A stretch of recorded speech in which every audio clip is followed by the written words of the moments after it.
ill in hospitals. So our thoughts and prayers are with Conrad this morning. We have a wonderful combination in the gallery today of our academic leads, our lecturers.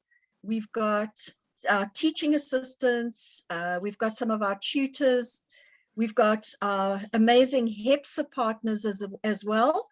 And really the team that's going to take this MBA going forward. Delighted to have Prof. Herman Singh and Prof. Valter Adão with us as well. But I'm going to ask Herman to introduce Valter and to position where we're going for the day. So from my side, on behalf of Conrad in absentia, welcome everybody. I'm sure this is going to be an absolutely amazing session. Herman, over to you. Thank you. Thanks, Leslie. And folks, good morning. I also just want to echo Leslie's thoughts and prayers for Conrad. I hope he's going to recover well. And it gives me fantastic pleasure actually to introduce Valter. Valter Adão I've known him for many years, at least 15 to 20 years. And I've heard him speak and I've worked with him on many projects at a professional level and academically. Valter's background, really, he studied at Northwestern University and he studied and did his MBA at Gibbs. He finished in 2007. And Valter was on the Dean's List in the year that he graduated. His career was heavily based at Deloitte. He started it in 2011 until 2018. He really led the Deloitte's healthcare and life sciences practice at Deloitte. And from 2018 to 2021, he was the chief digital officer and the chief innovation officer for Deloitte in the region as well. In parallel with that, Valter was also the managing partner for the Deloitte's digital practice for the whole of Africa from 2015 to 2018. He became a prof at the University of Johannesburg in 2019. I think I've spent some time with Valter over the weekend and listened to some of the thoughts he had for today. They sound excellent. I'm really looking forward to listening to him and to just reiterate what I said in my webinar about 3 weeks ago. All we're trying to do is to create a common language, a common fabric, to ensure that each of us, I guess, embed some of the thoughts, some of the concepts, and maybe even some of the frameworks into our program, so that when our attendees arrive, they see a consistent and internally cogent message, and that it doesn't contradict, and it's free-flowing, and that at the end of the day, when they finished, they feel that no matter what functional area they spoke to, there was an element of digital that was baked into it, and that we were all thinking and singing from the same hymn sheet. So I don't want to steal any of Valter's thunder. I think he's got an exciting, and I'm very excited to be with you today as well, Valter. So Valter, over to you. And yeah, we all sit back and we, I'm sure with great anticipation. Thank you and welcome. Thank you, Herman. You set very high expectations. I may add one thing to the bio. I was your student as well a couple of years ago. I didn't want to mention that. and I must be honest with you, just as context, you know, during my time doing my MBA, I was transitioning. I just sold out of a medtech business, which we had built up to the leading medtech company in South Africa. And during my MBA, I was busy transitioning that into the US. And it was at the time, Herman, that you were educating me in innovation. And after I exited that business, I joined Deloitte a while later to build something that they hadn't built before, which was an innovation practice where you leverage innovation to create value, tangible value. So going beyond the theory to actually build businesses. And I spent my time at Deloitte building businesses for corporate. The healthcare work was, you know, one of the businesses I built for Deloitte, but I established Monitor Deloitte, and I went on to establish Deloitte Digital. And it's been now the main thread in my career, even in Kadena, the organization I'm with at the moment. What we focus on is innovation for growth and digital for modernization, which I think are the two mainstays of business at the moment. You know, it's probably, you know, the top 3 agenda items for most organizations over and above ethics and stuff like that. So a big hello to everyone on the call, and it's a great privilege to be with you this morning. I've, you know, in engaging with the faculty, with Conrad, with Herman, what I've put together are 10 principles, approximately 10 principles. We may add one, we might drop one off depending on how the conversation goes, that I think are critical components to bring into the world of digital business at the moment. I want to highlight that these are not exhaustive. They're not the final version of the truth, and that's an important thing to highlight. We've got 2 hours, we've got a couple of hours together. It's impossible to cover all the aspects of it. But what I can confirm with you with high levels of confidence, that these are the themes that are resonating strongly with business leaders and the business community at the moment, as they grapple with how do they modernize their business to remain resilient and relevant in this fast-moving digital economy. And that's what I'm going to focus on. If there's something that you resonate with, I don't know how comfortable you are with all the functionality on Zoom, but we're not in a room, so we can't, nod and smile and, just chirp in and make a comment. So if there's something you resonate with, maybe use an emoji for thumbs up or something so that your colleagues can see that this point lands with you well. And if there's something that you disagree with, I think that's also a learning moment for all of us. Call it, interrupt me. Let's ask the question during the session, and then let's have a conversation. And, again, disagreements and agreements are fertile ground for expanding our knowledge for everyone on the call. Then I heard the comment earlier about lawnmowers in the background. Don't worry about that. I think we've all become super accommodating in this virtual world, and often we can't hear the lawnmowers in the background. The technology is so smart that it cancels that noise out. You may see my cat coming to peer at a point during the talk. She gets very curious with all the voices, so I'm going to apologize for that in advance and any noises on my side. And then last thing, if sometimes the signal connectivity does go funny, no logical explanation for it. But if I do get spotty or something happens to my sound, just let me know, and I'll just jump between networks or restart, whatever the case is to make sure that we work.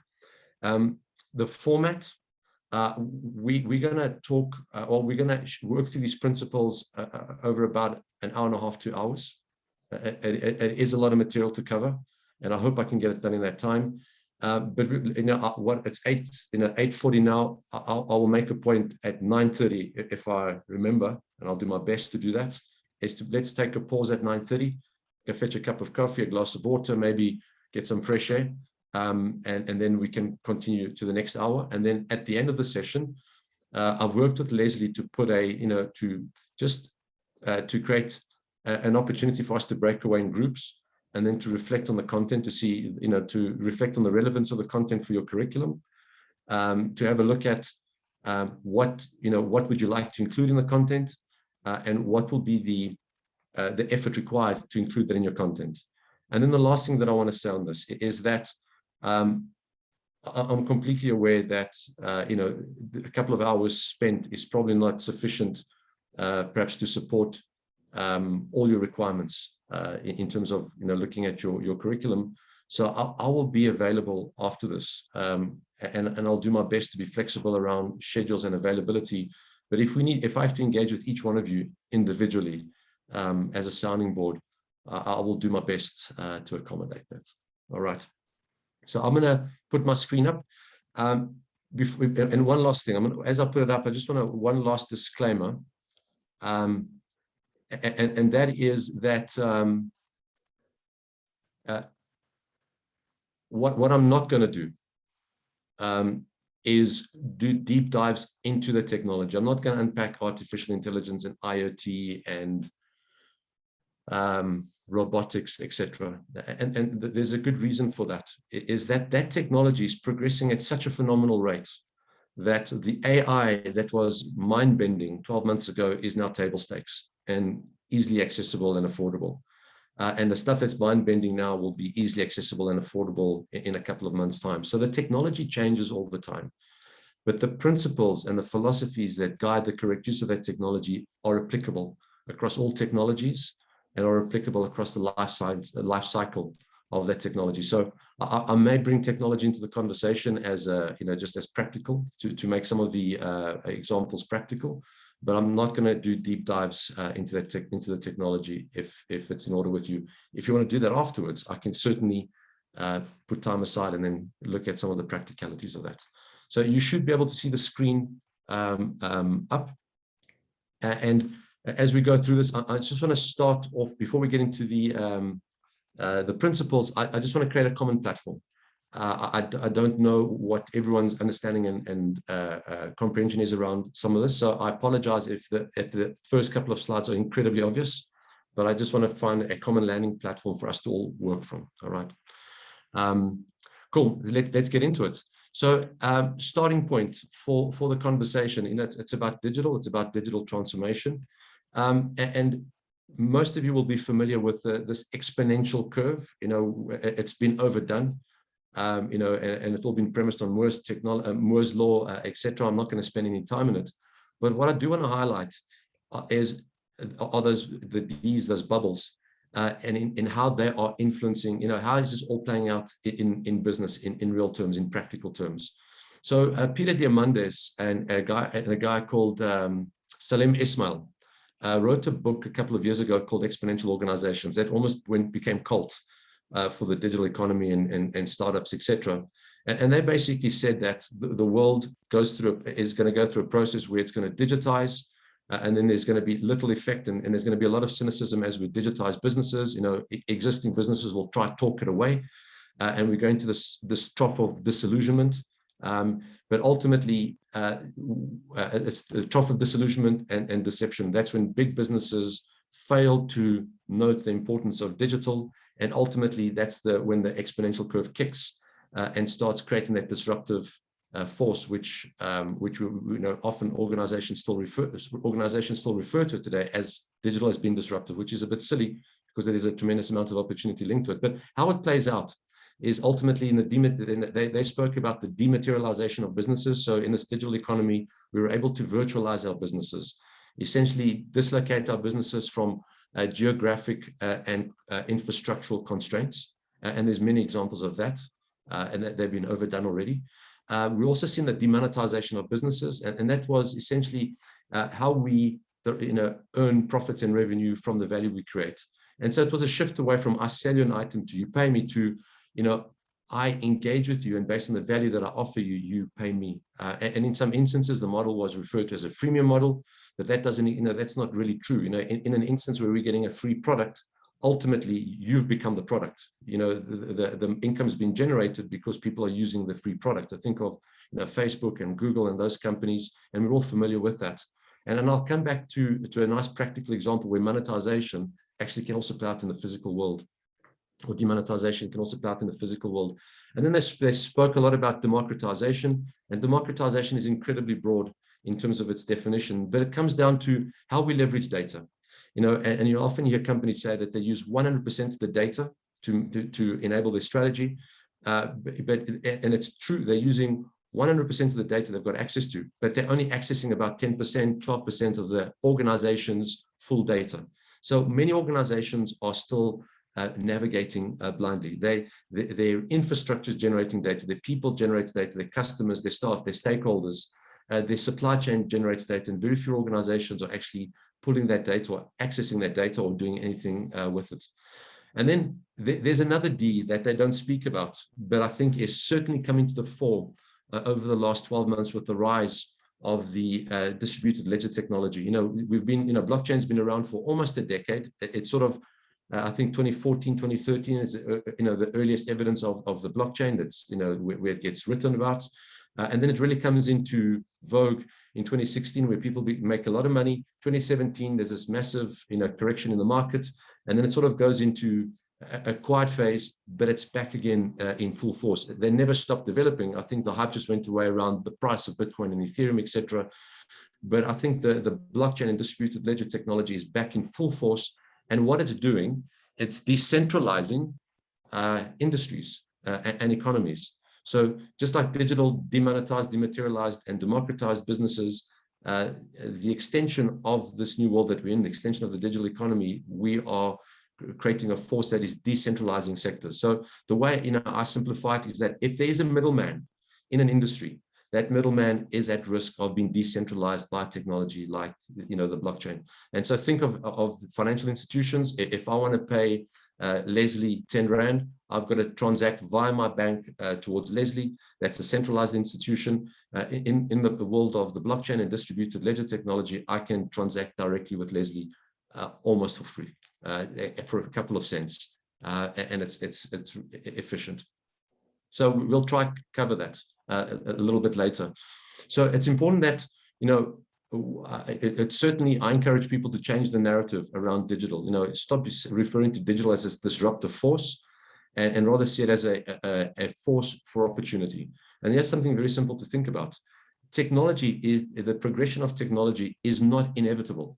It requires a tremendous amount of investment. People are offering their most valuable resource to develop technology, their time and their careers. And the reason they're doing that is because the return of investment they get from the money investments and the time investments they make are phenomenal.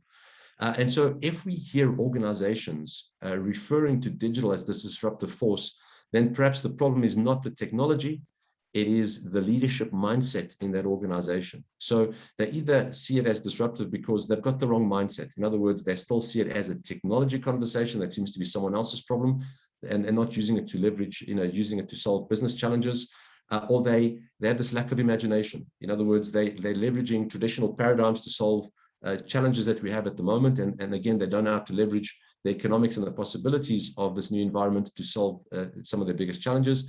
And then the worst scenario is the absence of action. I think some organizations are completely overwhelmed. They're in denial around the changes that are taking place, and they do nothing, hoping that if they wait long enough, things will normalize. And those organizations I'm fearful for. I'm concerned about their relevance and their resilience. And we've seen, the press is full of large organizations that just didn't change quick enough, and especially over the last 18 months. And I think they're going to struggle for relevance as we revert back to a post-COVID economy, which will be a digital first type economy. And let me make, here's a practical example. I spoke about demonetization. In a physical space, we tend to think you can only demonetize a business if it's virtual, if it's a virtual business. But here's an example that shows that we can demonetize physical businesses, and also highlights the importance of that leadership mindset and the right type of imagination. And I don't mean it necessarily in the artistic construct. I'm talking about business imagination to solve problems differently. And so here's the background to this example. A couple of years ago, we're talking about 2014, 2015, the Spanish government levies a tax on theater-going tickets, or on theater tickets or live shows. And it's about a 15 to 20% tax. I forget the exact amount. But typically what happens overnight is people stop going to comedy clubs. It just becomes too expensive for the value of the entertainment that they get. And so if, we're smart people in this room, and if we sat down with this problem, our tickets overnight have become 20% more expensive. People aren't coming to our shows. How do we fix our businesses? We would have gone back to how we've been trained over the last 20 years, 30 years. We would have looked at the income statement, try and eliminate as many costs as possible, change the show formats, probably change the ticket formats, run a couple of campaigns and promotions, amp up the marketing, and maybe we would have paid changed the number of venues we had and paid the comedians differently. What this organization did, I thought was pretty impressive. They started with the problem, which is people aren't coming to our show because, the hypothesis was because they don't know if they're going to get value for the show. And so ultimately what they did is they developed what I refer to as the unreasonable value proposition. And they stated the following, that we're going to create a solution in which people can come to our show for free. No one has to pay to attend one of our comedy shows. And then what we're going to do is we're going to charge them every time they laugh. And what they did then is you'll see on the screen, they put tablets on the back of all the seats. When you sit down, it takes a biometric scan of your face. It recognizes what a smile is. You insert your credit card details. And every time you laugh during the show, you got charged 50 euro cents. And then it capped at 13 euros, which was a full price for a normal ticket. So then the net effect is that they're making more money than ever before, and they're sold out as well at the same time. So again, an example that we can, we mustn't constrain our thinking that these only play out in virtual worlds, they play out in the physical world. But what this also highlights to me is the importance of the leadership mindset, which is one of the principles we'll touch on, required to think about how we solve problems differently. And unless we've got the fluency to understand the potential of exponential technologies and the economics of exponential technologies, we're unable to integrate that into the business solutions that we sort of want to deploy in our businesses. And again, I'm going to reiterate this a couple of times. We still think of digital as a technology first construct. And I think that's a mistake. It certainly technology enables the unreasonable value proposition and makes it affordable, sustainable, and possible. But you don't solve problems by saying we're going to deploy AI and then figure out how to use the AI inside our businesses, or we're going to deploy IoT and then figure out how to do that. If you try to reverse engineer the technology to value, you won't get a return on investment. It's important to always start with the business imperative and then define that unreasonable value proposition and then get to the use the technology to make it possible, affordable, and sustainable. So I hope that that example resonated with you. Yeah, here's another good example. This is a company called Branch. They do microloans, typically $2 to $1,000 loans. Until recently, they had the highest rates on the continent. And their model is, typically if you look at banks, if banks want to manage your credit risk, and this speaks to democratization of data and how we look at data. But typically a bank will look at you and say, well, in order to assess your risk, we've developed a hypothesis, and then you need to supply us with the data for us to test that hypothesis. And it's a very slow and frustrating process. And it probably hasn't changed over many years. What this organization did is they flipped it around. And their view is that when their customers engage with them in applying for a loan, it's first of all, it's not practical for them to do all the paperwork for a $2 loan. But their view was that customers generate a significant amount of data when they're applying for the loan. And the patterns in the data, if you take millions of people applying for loans and millions of data, hundreds of data points per people, then you got so much data that the data starts providing you with the pattern that informs the hypotheses, not the other way around. And so their view is that when someone applies for a loan, they pick up, where were you when you applied for the loan? What time of day did you apply for the loan? Are you male or female? Did you apply using a cell phone or a laptop? If it was a cell phone, was it which brand of phone? Android or iOS, which model phone as well? What network were you on? Pre or postpaid network, etc. They even look at data points like how much battery life you had on your phone. And then by taking all that data into account, they're able to assess the risk of giving that individual a microloan as opposed to going through all the paperwork. What this also does, it highlights the importance in this world when we're looking at competitive strategies, is that we're very good at assessing our competitors that look like us, behave like us, sell similar products to us, but we're not necessarily effective at picking up what I refer to as the asymmetrical competitors. Those are organizations that typically set off to solve another problem, but because they've solved another problem, they over time will rub up against an organization's business. So a practical example would be Zoom has become a competitor to the airlines. E-commerce platforms have become a competitor to retail property companies, etc. And typically those organizations don't look at the larger organizations, incumbents don't typically look at these up and coming asymmetrical competitors when they're developing their future strategies. And I think that is a significant gap in corporate strategy development at the moment. To make it a bit interesting for you, just to add a little bit of color to the conversation, I spoke about decentralized technologies and the blockchain, and that's now also becoming very synonymous to the metaverse, which we would have picked up a lot of literature on the metaverse over the last couple of weeks, with Facebook changing its name and indicating that it's going to go, as is the case with Microsoft, aggressively into the metaverse. Just have a look at this image. And maybe reflect on it for a couple of seconds. Can you figure out what this image is? And if I zoom it up a little bit, I'm referring to those pixels, the red pixels there in the image. I think there's 7 pixels. Is it a property prices, Valter? It is property, but it's a different kind of property. So good observation there, Herman. That is a digital property that was sold in the metaverse for $913,000. This is about 8 weeks ago. So this was the most expensive piece of property sold. I think it's in Decentraland, if I'm not mistaken, which is essentially a virtual world where people started off by playing games, but now that they will be engaging with one another. And I think this is probably the most mind-bending construct that we're experiencing at the moment.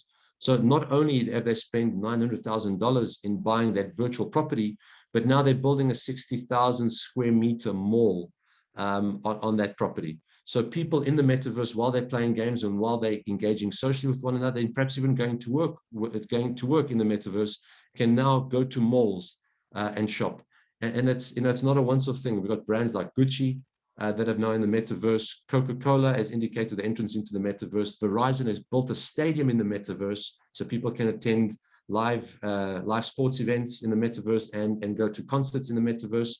And most interestingly, Ferrari has also indicated their entrance into the metaverse. So now when you're in the metaverse, you can actually buy a virtual Ferrari, which will cost you a couple of $1,000s.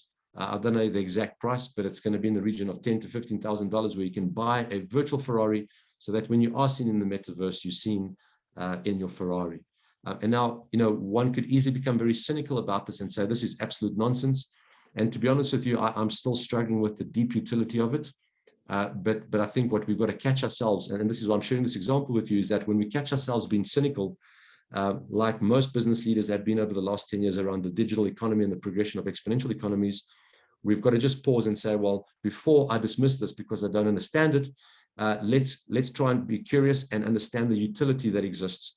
And what is quite fascinating is that there's a significant amount of utility, not all of it of high importance to me, but there's hundreds of distributed ledger technology platforms that will fundamentally change how we live, work, and communicate.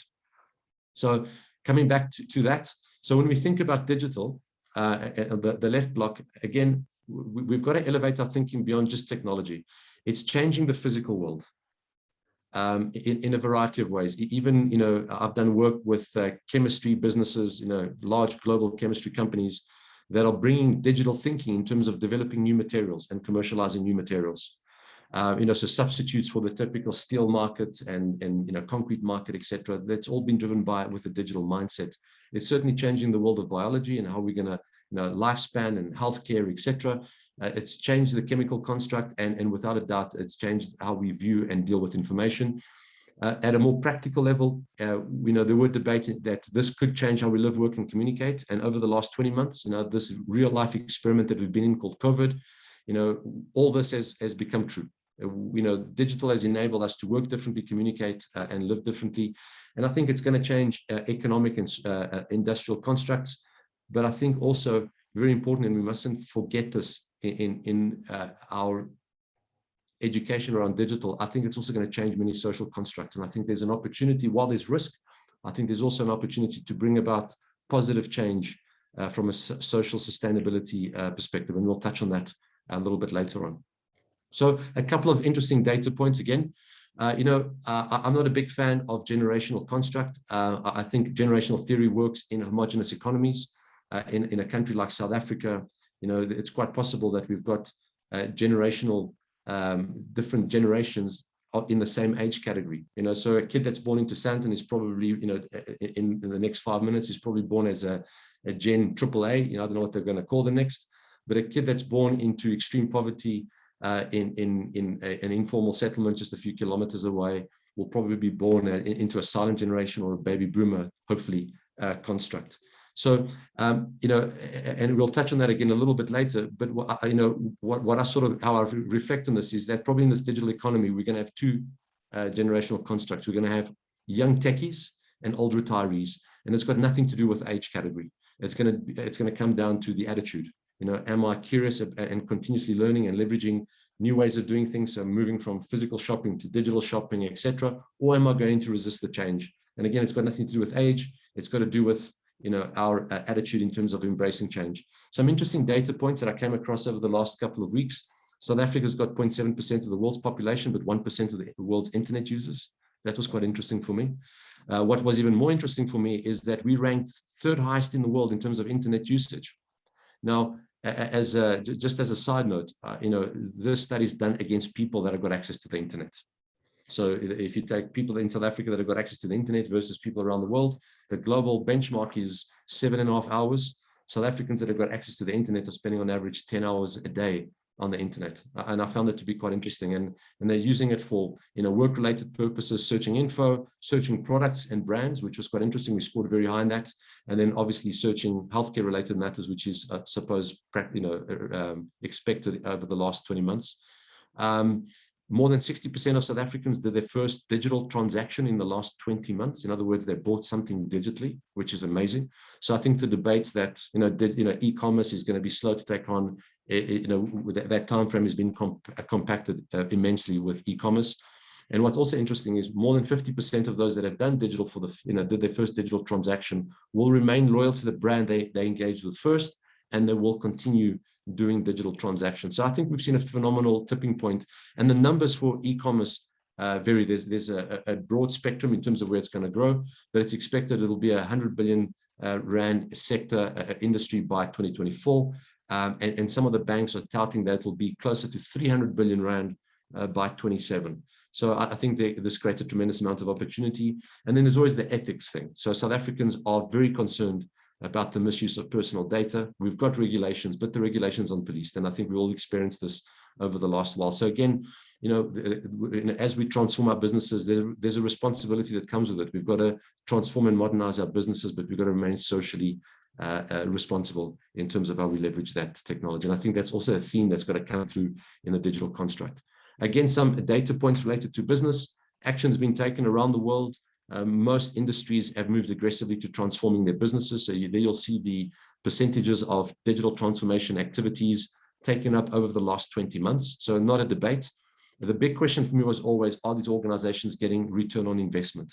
Before, the return on investment on digital projects was very poor because it was a technology-led construct, not trying to solve a business problem. What we have seen during the pandemic is businesses became very focused on, we've got a big business problem to solve, and we're now going to use the digital technology to solve the problem. So the ownership of business for digital, I think, has fundamentally changed the value that we're getting from digital. So we've seen accelerated deployment of platforms, acceleration we've accelerated digital transformation in our region by about 3 to 5 years. Project outcomes, which were probably in the middle teens, are now closer to 70% based on surveys that have been conducted. And the big drive is, self-help. That seems to be a big theme at the moment.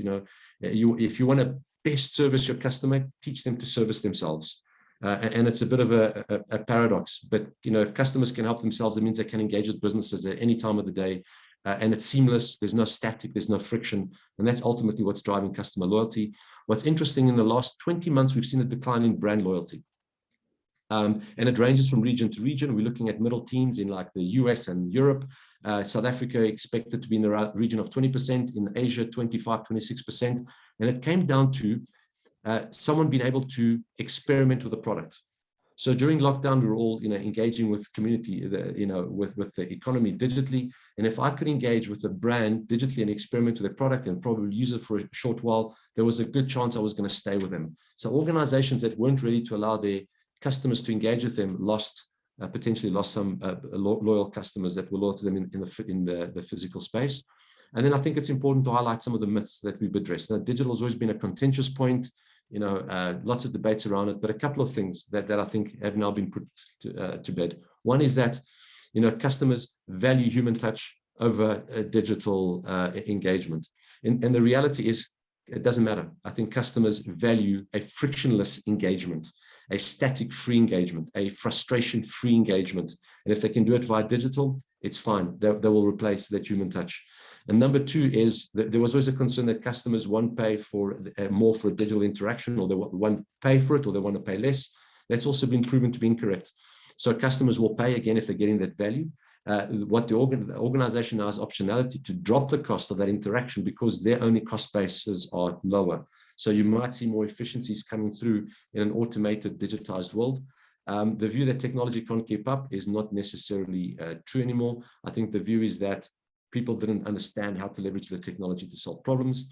Regulations was always an issue. We can't do this because of regulations. And what we've seen over the last 20 months around the world is that regulators, and even in South Africa, have been very open now. I think they're at the table to say, well, how can we leverage, how do we change or augment regulations or adapt regulations in order to facilitate the deployment of digital.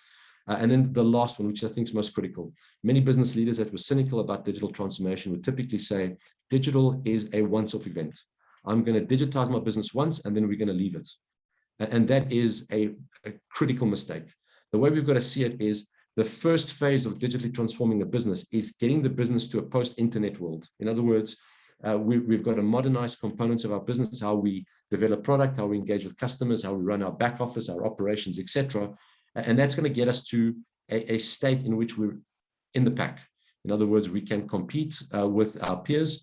And then from there onwards, that digital wheel has to keep on turning in order to keep us at that level. So, the world of digital is changing at a phenomenal pace. So digital is not a once-off event. It is going to be about maintaining cadence inside the business. And I think that's finally been put to rest. So with that in mind, I hope that sets good context for the digital economy. These next couple of slides, I want to highlight perhaps where I see how digital and innovation intersect. And what's important for me, why this is important for me, is often I engage with business leaders and they will talk that they want to drive innovation inside the organization.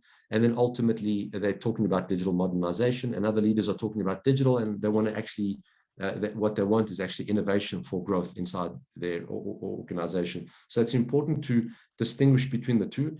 And for the context of this conversation, when I refer to innovation, I refer to generating new value, stakeholder value, shareholder value, revenues, profits, whatever the case might be, or unlocking impact.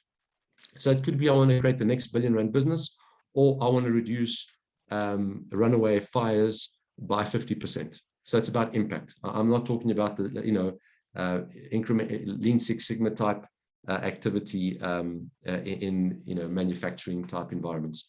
So if I explain it in the construct of potential for disruption on the y-axis and diversification from core on the x-axis, typically core innovation that speaks about product, process, and business model, is pretty much at the lower end of both. I think this has become table stakes in businesses, and businesses need to do this to incrementally stay in the game. It doesn't change the needle necessarily for businesses. And so it's about how do we incrementally improve our products? Excuse me. How do we, make our processes more efficient to reduce the cost of doing business? And how do we, introduce different business models? So think of, business model be going from postpaid to prepaid.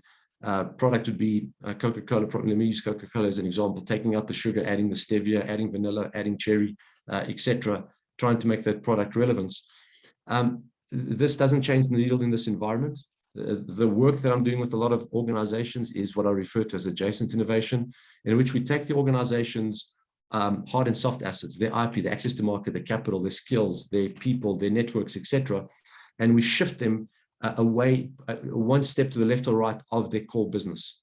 And by moving into a slightly new space that is new to them, they expand their business, but they also bring they introduce a new competitive dynamic into the new space they move into, and there's a possibility to create a non-competition environment for them so that they grow quickly in that environment. And typically in these programs, we create value very quickly for organizations. And maybe an example around Coca-Cola would be where they shifted from sugary fizzy drinks to what they would refer to as health-related drinks, or the simple packaging of water. They've used what they're good at, packaging drinks, distributing them, marketing them, and selling them, and they've just expanded their repertoire, and they tend to do very well in that environment. And in this space, we've taken financial companies into energy. I've taken resource businesses into agriculture, resource businesses into water businesses. We've taken health companies into health tech. We've taken technology companies or media companies into the tech space. So, it's slight shifts leveraging the IP of the business. What often the press talks about is this transformational innovation. And transformational innovation ultimately is massively disruptive for the incumbents. And that's where we create something new to the world, I believe, and new to the sector, new to the world, new to the organization, and fundamentally changes the way in which we solve the problem. Now, I can't think of a Coca-Cola example in that instance, but perhaps Red Bull is a good example.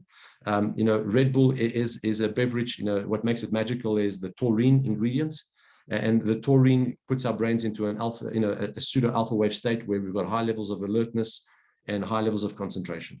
All right. Now, if we try and compete with Red Bull, or organizations that have tried to compete with Red Bull, what they've done is, Monster's Play, Monster Drink, Play Drink, etc. They've changed an ingredient in it. They've replaced taurine with guarana or something else. Ultimately, that's not, that is core innovation. If we want to disrupt an organization like Red Bull, we'd have to think differently in terms of how we solve the problem. And there's a company, it's actually founded by an ex-South African that immigrated to Australia, then immigrated to Silicon Valley a couple of years ago, together with a band member from the Eurythmics. So, we all, if we enjoy music, you'll enjoy the Eurythmics. And what they did was, they essentially decided to, they solved the problem differently. And what they did, their hypothesis, and the South African was a neurologist, by the way, the hypothesis is that we all wired differently from a neurological perspective. And by asking you a couple of questions, they can get a good indication of how you're wired. What kind of external stimulus will put your brain into an alpha wave state. And that stimulus is, they use sound for that stimulus, typically music, different types of music. And so once you've answered the questions, they then prepare a soundtrack for you. And when you listen to that soundtrack, it gets your brain into an alpha wave state. So it mimics the effects of Red Bull. It keeps you alert and allows you to concentrate for longer. And so the company is called Focus at Will. They used to have a free app on you could actually download the app for a trial period. At one point, all my teams were using it.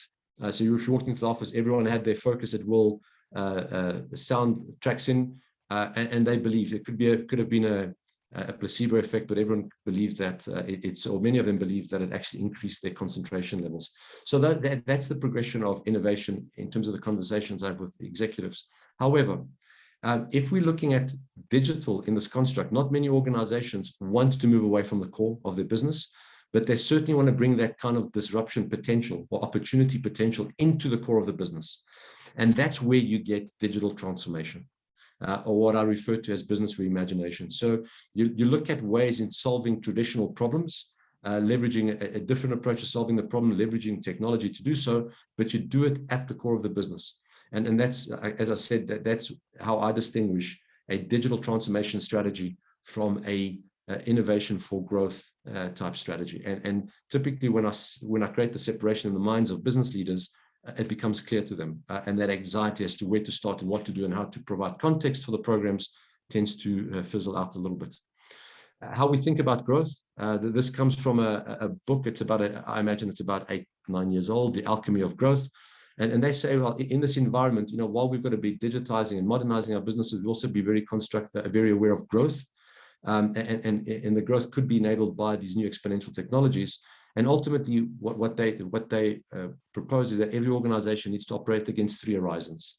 So horizon 1 would be your core business. That's where you're making 90% of the cash. It sustains the business, and that's what keeps our shareholders happy. Horizon 2 are initiatives that we've started that have been piloted or perhaps are generating money already, but they're insignificant, but they've got the potential to become significant businesses, perhaps future key components of the business's revenue, and that will over time become Horizon 1 core businesses. And Horizon 3 are concepts. It's where we're experimenting. It's initiatives that we're undertaking. They haven't gone to pilot stage yet. We are developing the business cases for them. We are researching it.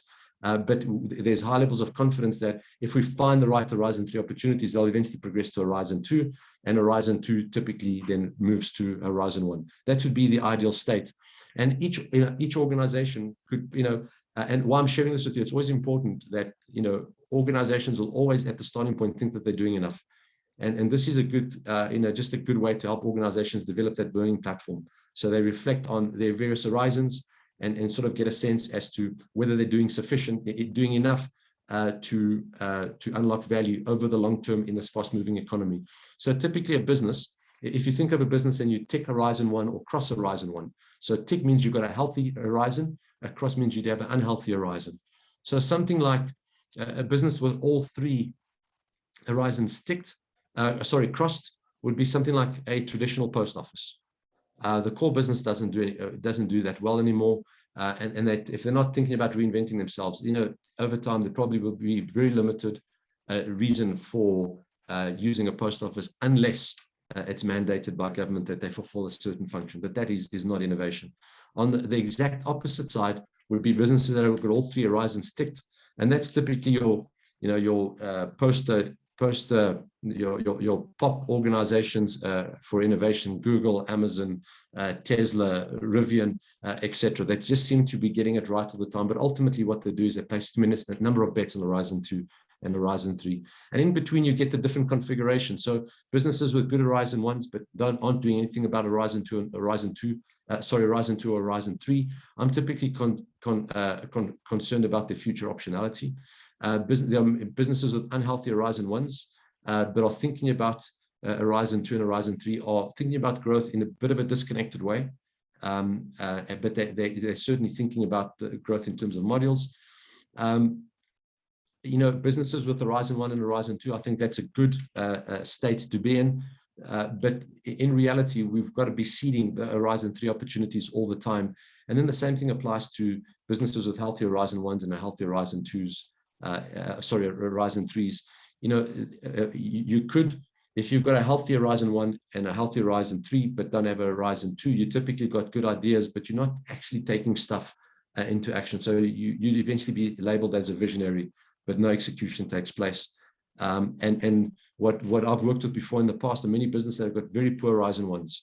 And then what we do is we realize we can't change Horizon 1. The business is fundamentally, challenged. So we then focus on developing their Horizon 2 and their Horizon 3s, and we create the opportunity for that business to pivot into the future. And we're all familiar with the S curves. Typically, this is when businesses understand the three horizons, they will typically try stack the S curves sequentially and say, well, we'll get Horizon 1 going, we'll eventually work on Horizon 2 and we'll work on Horizon 3. And while it makes logical sense, the challenge to that is Horizon 3 takes a lot longer to get to value. So what's important is that we get working on Horizon 3 opportunities quicker than what we would normally anticipate. And organizations that get that tend to get their Horizon 1, Horizon 2, and Horizon 3 initiatives going straight away, which is also, I think it's a progression. It certainly works very well. But the ideal end state is, if we've got a healthy Horizon 1 construct, is that, before we waste any time trying to organize ourselves around Horizon 2 or Horizon 1 improvements, let's just get going on Horizon 3 opportunities. It's easy to get going on Horizon 3 opportunities. It's about developing a sensing market, developing a strategy that says we're going to develop a seeker mindset in terms of finding and identifying new opportunities. And that can be done with a very small team. Those typically bleed very quickly into Horizon 2 opportunities. And ultimately what we're doing is we are constantly strengthening our Horizon 1 type component of our business. And I think that drives sustained growth and continuous growth over time. A couple of things to think about. Yes, go for it, Leslie. Apologies. James has just popped an interesting question into the chat box.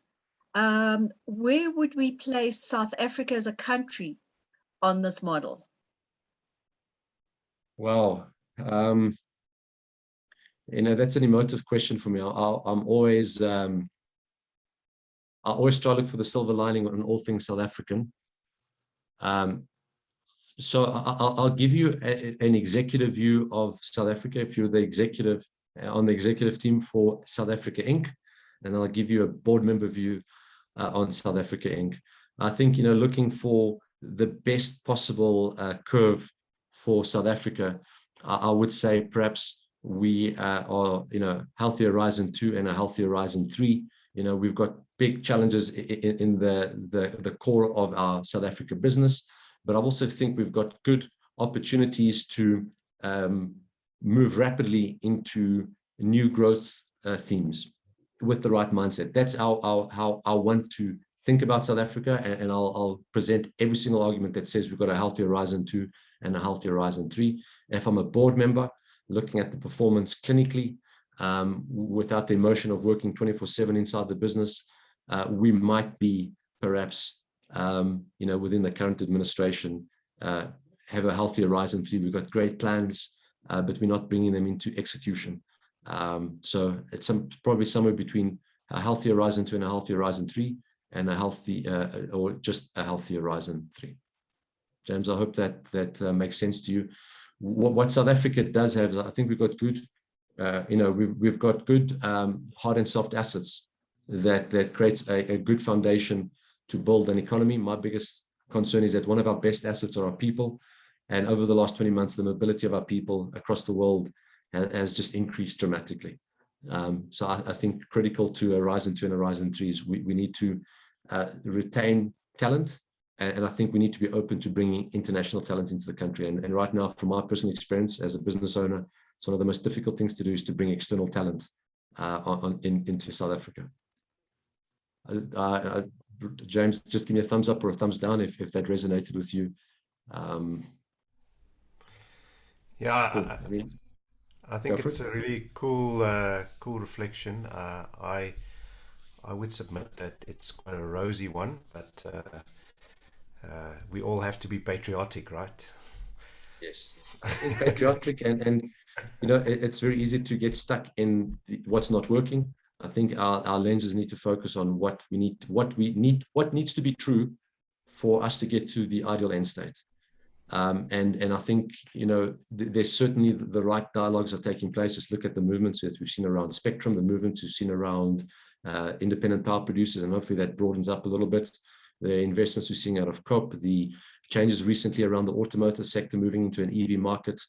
But I do think we need to be far more aggressive around enabling the economy to benefit from this new environment. And I've always said, countries we should look at would be things like Estonia. They've done phenomenal work over the last 20 years, moving towards a digital economy. But more recently, a country that is fascinating me in terms of how they're getting their headspace around Horizon 2 and Horizon 3 is Portugal. And as a practical example, Portugal at the moment, I've got a personal friend, ex-colleague who was actually supposed to join our business, that is a South African, that started up a mining technology company that has now been enticed to move the startup to the northern regions of Portugal. So they're helping him with the relocation of the business. They give him a tax break and supports and incentives to relocate his business to Portugal. Portugal is one of, I think, 11 countries in the world that doesn't tax cryptos. So now you're seeing a massive influx of crypto developers into the Portuguese market to live in Lisbon, to benefit from that. And even in terms of attracting talent, not only are they incentivizing talent to come into the country, but they even go as far to say, if you go work work outside of the major centers or the cities, they will incentivize you and your family to go live and work in the secondary cities. And I think that is just really smart in terms of facilitating Horizon 2 and Horizon 3 growth in the country. So if I come back to the business models in this environment, I think there's also an evolution that's taking place in the business model. So if you think, previously we had an asset builder or a service provider mindset. Asset builder mindset, is very linear in terms of the progression of those businesses. We build one, we sell one. A service provider mindset would be we hire one, we sell one. Professional services companies, their businesses are very linear in terms of how they grow. There's no exponential growth in an advisory business. Then you see the advent of the technology companies a decade ago, where they really come into vogue. And in that instance, you make one and you sell many. And so you start experiencing that exponential curve. Businesses' valuations grow a lot quicker. Look at Apple, look at Tesla, etc. And then I think the mindset that business leaders need to embrace is a network orchestration business model, where you don't necessarily need to own the thing that gets used. You need to become the enabler that enables the many things that get used and sold. So in South Africa, we're seeing the rise of the super apps. Vodacom, Standard Bank, Nedbank are creating these super apps. And what they're using is then it's not their products that are generating the income, but they're enabling an environment where others can come and use their infrastructure to sell services and products. And without a doubt, around the world, we're going to see the telcos and the banks moving aggressively into that space. I think in a couple of years, we won't see a bank won't be a bank as we know it. It will be a financial services platforms that enables other organizations to provide financial services to the public. So network orchestrated models and technology created models, I think, are going to be synonymous to the new businesses that we see and how the transitions that we undertake. I'm just going to jump through this.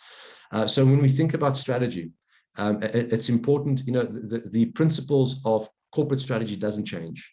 I think the ingredients that we put into it does.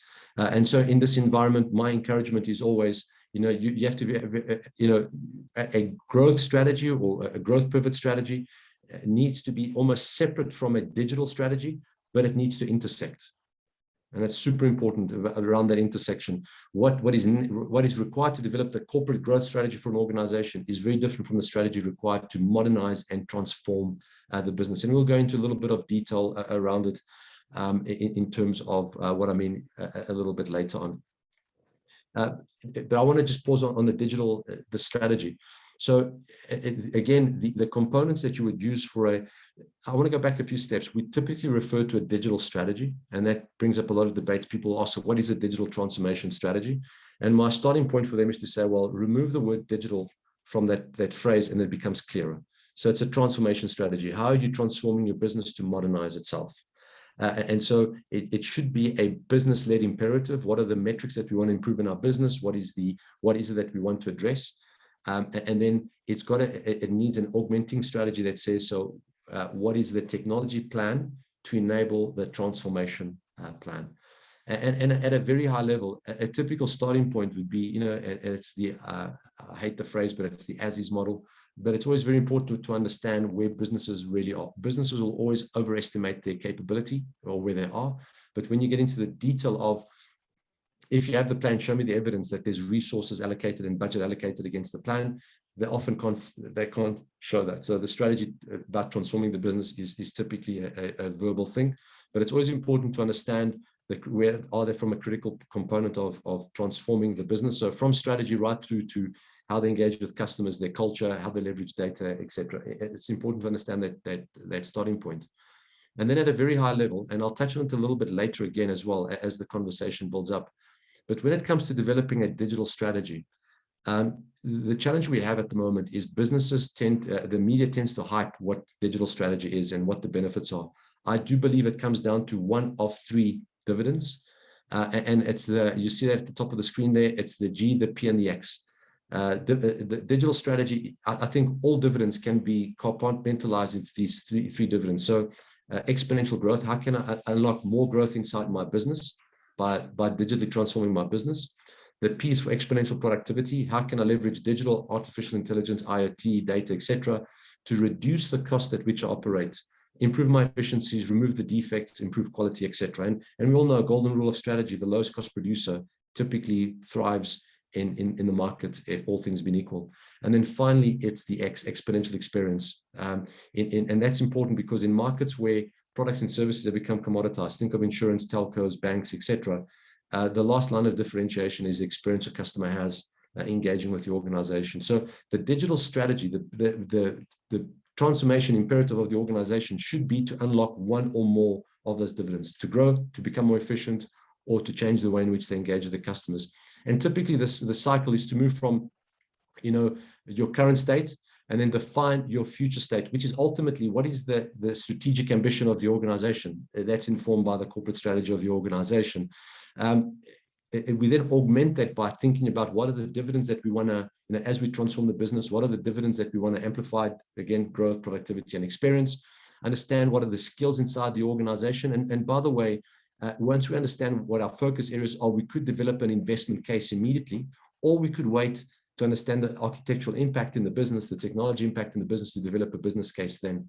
But ultimately, it goes through a sequence of events from understanding the capability, agreeing on the design principles to get to the end state of the enablement of that strategy, looking at the technology and the architectural investment that's required, and then reconfirming that investment case. So what I'm trying to highlight here, it actually doesn't change. It's not significantly different from the world that we're in. I think what's important is that we break the transformation into components. So many organizations are confusing technology strategy with their corporate strategy, with their transformation strategy, and it becomes messy. Starting point is, what is the strategy of the organization? What does it aim to do? As it transforms to play in the digital economy, what are its priorities around growth, productivity, and experience? What are the capability of the what's the capability of the organization to enable that? And what are the technology requirements to enable that? And then it's all going to be driven by the investment case.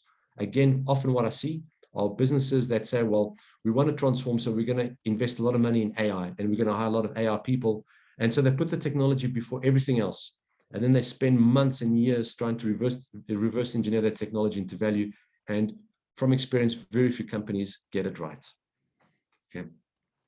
Another way to think about it, and this is where it becomes, I'm oversimplifying this, but it does become a little bit confusing at times, is that, so now you've got growth, productivity, and experience that you want to prioritize as part of your strategic process.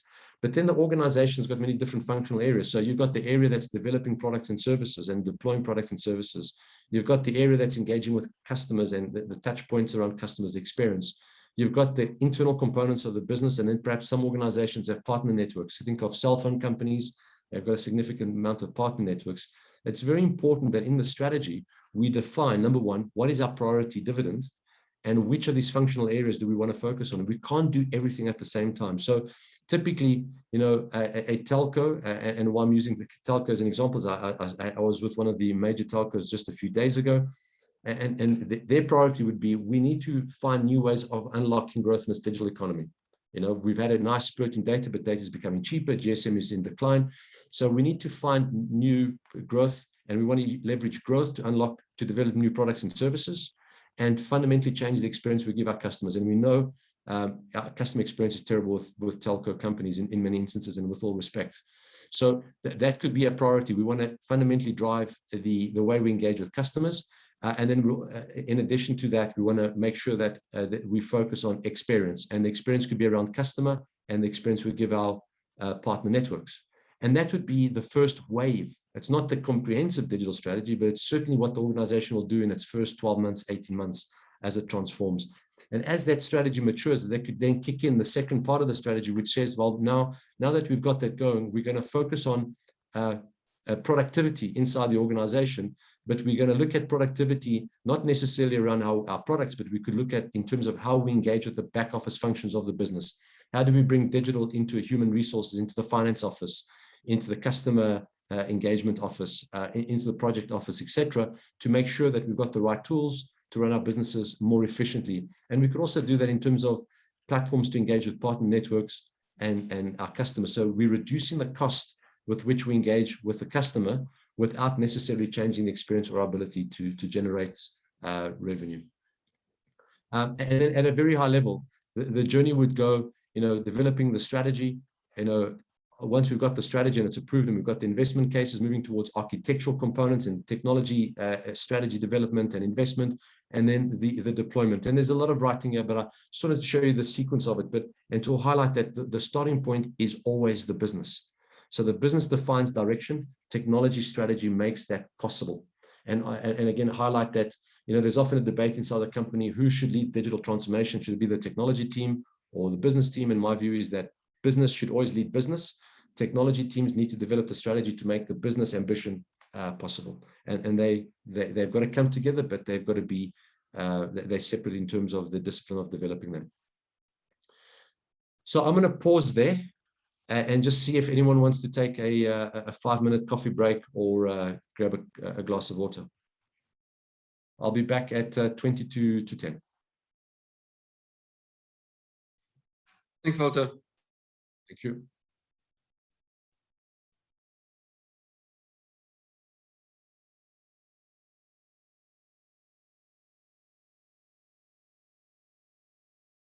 As all of us are educators, Valter, I think we all know what it's like talking to a gallery where cameras are off. So what we're going to do is to just ask our colleagues, if possible, as we go into the next round, just to turn cameras on. And it just gives us all line of sight to each other, but Valter, for you as well, just so that you have an engagement with a gallery. So ladies and gentlemen, if you are able and willing, if you wouldn't mind just please turning your cameras on for the next phase. Thank you. I suppose there's a new book that can be written around the importance of eye contact in conversations. I think we've all become comfortable without the need for eye contact. Absolutely, Valter. All right. Cool. Awesome. Thank you. Over to you. No problem. So let's get going. I hope the first bit resonates with you in establishing just some mental constructs around the digital environment and economy that we're in. So we'll now run through some of the key principles very quickly. So an important one to start off with is the construct of the digital fallacy. And I've touched on it before. while we, digital is synonymous with technology, it's super important that we understand that technology enables the digital transformation. It shouldn't be the leading point of the digital transformation, in my opinion. And it comes down to a couple of things. If it was just about technology, then the leading and the richest organizations in the economy would be the most transformed, and that's not the case. And also, the transformation of an organization is far more comprehensive and fundamental than any kind of technology implementation that an organization will ever undertake. So that is critically important for me when I engage. The exception to this would be where the CTO sets the strategy for an organization. So again, in some of the Silicon Valley companies, the CTO sets the strategy. But again, the strategy is set from a business perspective, and then there's just a seamless engagement with the technology environment. In most South African companies, I can't think of an immediate example where the CTO sets the business direction. They will typically transform the business strategy into the technology roadmap to support the business strategy. And just something that a fascinating book that I read about 2-3 years ago, The Technology Trap. I'm just trying to think who Carl Benedict Fry is the author of the book.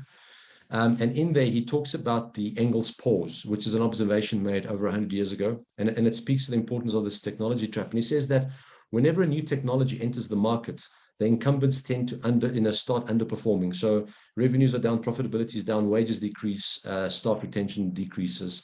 And typically these companies go into an Engels pause, and they remain in the Engels pause until they become proficient in the use of the technology.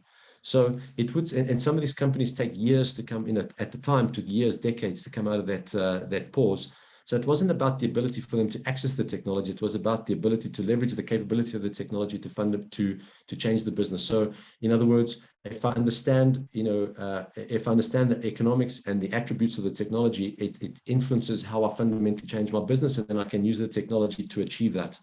And his view is that when businesses that survive the Engels pause and then become proficient in the deployment of that technology will typically adapt and thrive in this new economy. And it's quite interesting that we could refer to the same kind of thinking in this digital economy that we're in. The new capabilities coming to the market, the incumbents tend to experience the strain as a result of the new business models, the new solutions, etc. And they go into a digital pause, and they'll only come out of the digital pause once they know how to leverage the attributes and the economics of these digital technologies to fundamentally change their business and to then ultimately thrive.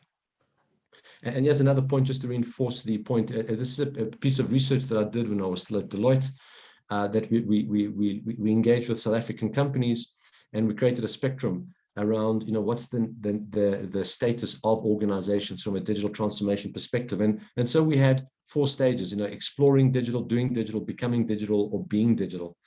And what's interesting, most organizations that thought they were actually digitally transformed were actually in the phase of doing digital. And what they were ultimately doing was just running a number of digitally enabled projects. So deploying IoT, deploying AI, deploying data solutions, etc. And what they were creating a number of little projects, but there was not necessarily a golden thread through them.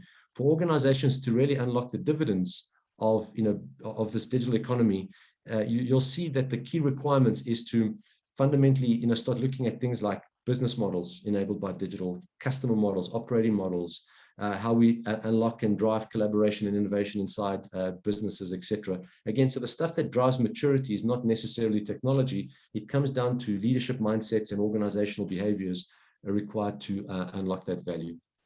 So I've said this before, it's a business, from a technology fallacy perspective, despite the hype around the technology, it's still a business-led construct. It's fueled by a leadership mindset and organizational behaviors, and then the technology makes it possible, affordable, and sustainable. If we get that sequence right, organizations tend to move away from the hype and hope model to high levels of certainty in terms of their ability to achieve success.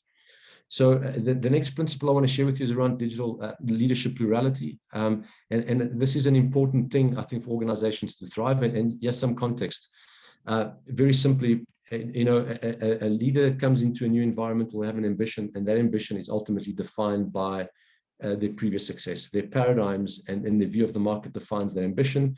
And typically when they develop the strategies, they'll look at the reality of the market, and where reality and ambition, overlays, that's sort of the genesis for their strategic goals, and they develop their strategies from there, and then they execute, etc. That's how we've all been trained to do things.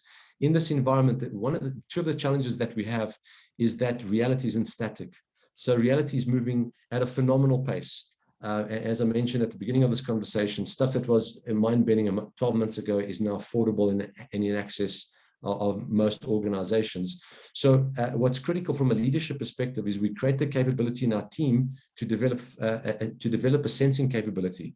And this is not something we do just when we're doing strategy planning. I think it's going to be embedded in the capabilities of an organization. How do we constantly have a view, almost like a sonar view, of what is coming at the business in the next year, in the next 3 years, in the next 5 years, from a theme perspective, a technology perspective, and even some of the players that are leveraging the economies and the attributes of that, the economies of their technology and the attributes of their technology to create phenomenal products.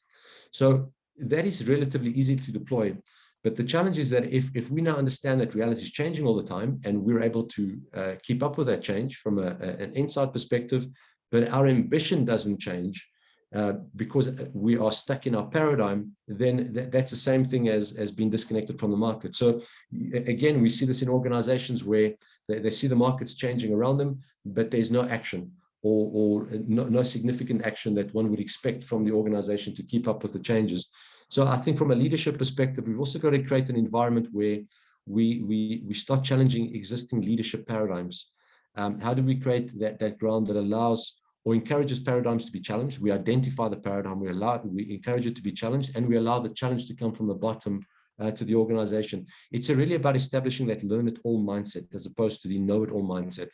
And I think if we reflect on our own personal journeys as leaders, at the early stages of our careers, it was it was mine that in order to be the leader of a team or a business or whatever the case might be, I always felt like I had to know more than everyone else. That's just impossible now. So my role now is to make sure that I take everyone's knowledge and sort of make it available to everyone else, and we create a fertile platform to debate. Here's an example of a sonar I just thought I'd show to you out of interest. We actually built this for a healthcare client to help them develop a view of the market. So they will typically be at the center, and then we developed a view around what are the themes that are, so you'll see the themes are in PaaS, artificial intelligence, robotics, 3D printing, nanotechnology, cloud, and then what are the sub-themes that are coming at them. And so off the back of this, they can understand the theme, and they can understand the organizations that are doing stuff in that theme. And by making this part of the organizational dialogue, what happens is that the new developments are, the organization develops a view on what new developments are, and because they're constantly exploring and learning about new developments, that starts coming into how they think about their strategies and their progression. So you see this expansion of the mind as they develop strategies. But again, coming down to the leadership mindset or the leadership construct is, I think we need to embrace two dimensions, one of foresight and perspective. So the other word, in other words, being able to sort of have good sensing capabilities and look ahead. But we've also got to retain execution and control on the x-axis. So typically organizations that are low on foresight and low on execution and control, they'll often refer to themselves as firefighters. I used to refer to my teams as that because we loved crises to solve. But I think in this environment, you'll become victims. We just don't have enough foresight in terms of what's coming at us in the market, and we don't have the ability to execute and control the situation, execute on planning quick enough. So this construct of being a firefighter in this environment is no longer impressive. I think it's a risk to an organization. Organizations with high levels of force, or teams with high levels of foresight and perspective, they like to call themselves visionary. But if they're poor at execution and control, then all they are is visionary. They don't get to value, so they remain the person with the plan. Conversely, South African organizations tend to be very strong on execution and control. And just one of the metrics is we've got an abnormally high number of CAs as business leaders. So the ability, everything has to be quantified. There has to be a metric against everything. And then we place a tremendous amount of effort on implementing and executing.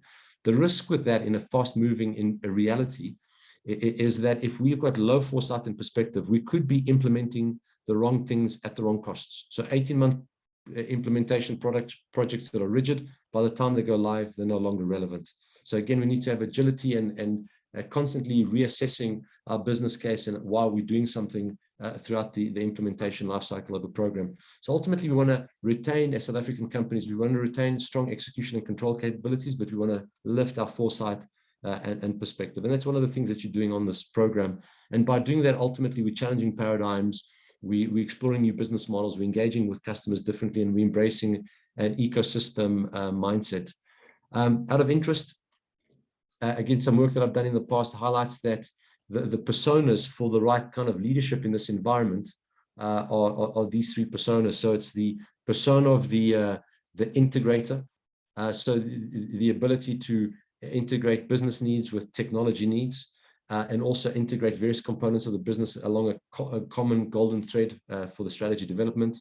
It's the translator that, again, is able to translate the business ambition to what needs to happen inside the organization to make it possible. And then finally, the construct of the disruptor.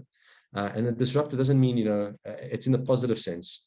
And so the disruptor is, someone that is mandated to challenge the paradigm in the business. And in some instances, I've seen teams get to a point where if the whole team agrees on a concept, in other words, they don't feel that there's been robust debate around a concept, they will appoint someone on the team to go find evidence that they're wrong. And I think that's quite an interesting idea. So it's about making sure we don't drink our own Kool-Aid when we're looking at modernizing our businesses. We've got to look for evidence that disagrees with us as opposed to evidence that agrees with the paradigms that we have. So just something to think about from a persona perspective. Now, the leadership personas, which becomes the next principle, is influenced, I think, the leadership mindset and capability today, I think, is heavily influenced by fluency.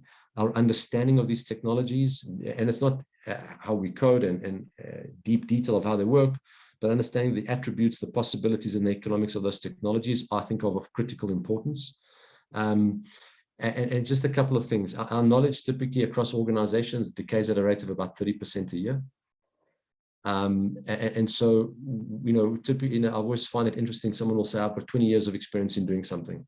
That's good. But the world is only interested in the experience that's relevant for the last 3 years because things are moving so quickly. And I'm talking about technical experience. And this is something that I think many organizations struggle with. They're still looking for the many, many years of experience. And what we should be looking for are individuals that are able to recycle their knowledge rapidly and remain relevant. We're also seeing a shift from a fluency perspective. I think all of us as business leaders and people in your classrooms need to move away from a deep technical construct to a hybrid construct. So hybrid doesn't mean I'm average in 2 or more skills, it means that I'm deeply capable in 2 or more skills. So think of combining technology capabilities with business capabilities.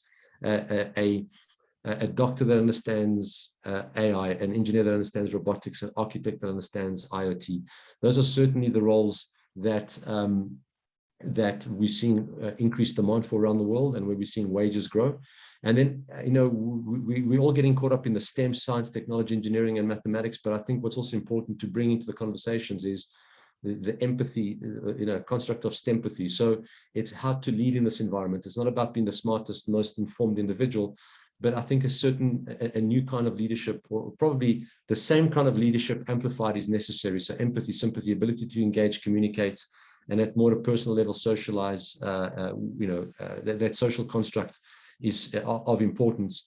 The right side of the screen highlights some of the key attributes we need to understand as part of the Fluency Initiative. It's like, what is the possibility of these technologies? If I say distributed ledger technology, IoT, etc., what are the possibilities of these technologies in terms of the change that can bring in our sector and in our industry? And typically the sensing initiatives tend to help us think about that. But how do we, my question to executives and business leaders would be, how can you make the right decisions if you don't understand what's the possibility that this technology brings into your environment around making changes? It's important also to understand the economics of the technology. How will it fundamentally change the flow of money inside an organization, inside a sector, inside an industry, inside an economy? So again, the whole construct of crypto, tokens and cryptos and NFTs, most business leaders will just dismiss it as rubbish, but they don't understand what is driving, how they will fundamentally change the economics of a sector. Also, from a fluency perspective, is the human component. As we modernize our businesses and we think about all these things, what is the impact on the human, on the workforce? How do we prepare the workforce? How do we transition the workforce, etc.? And then finally, I think a lot more effort needs to be done around the leadership construct for business leaders. We're focusing too much on the business and the technology, but in reality, there is no blueprint on where to take your business in the next 5 years. So the kind of leadership and the kind of courage and boldness required to navigate in this environment, and things like well-being, etc., needs to be integrated into the leadership dialogue around fluency.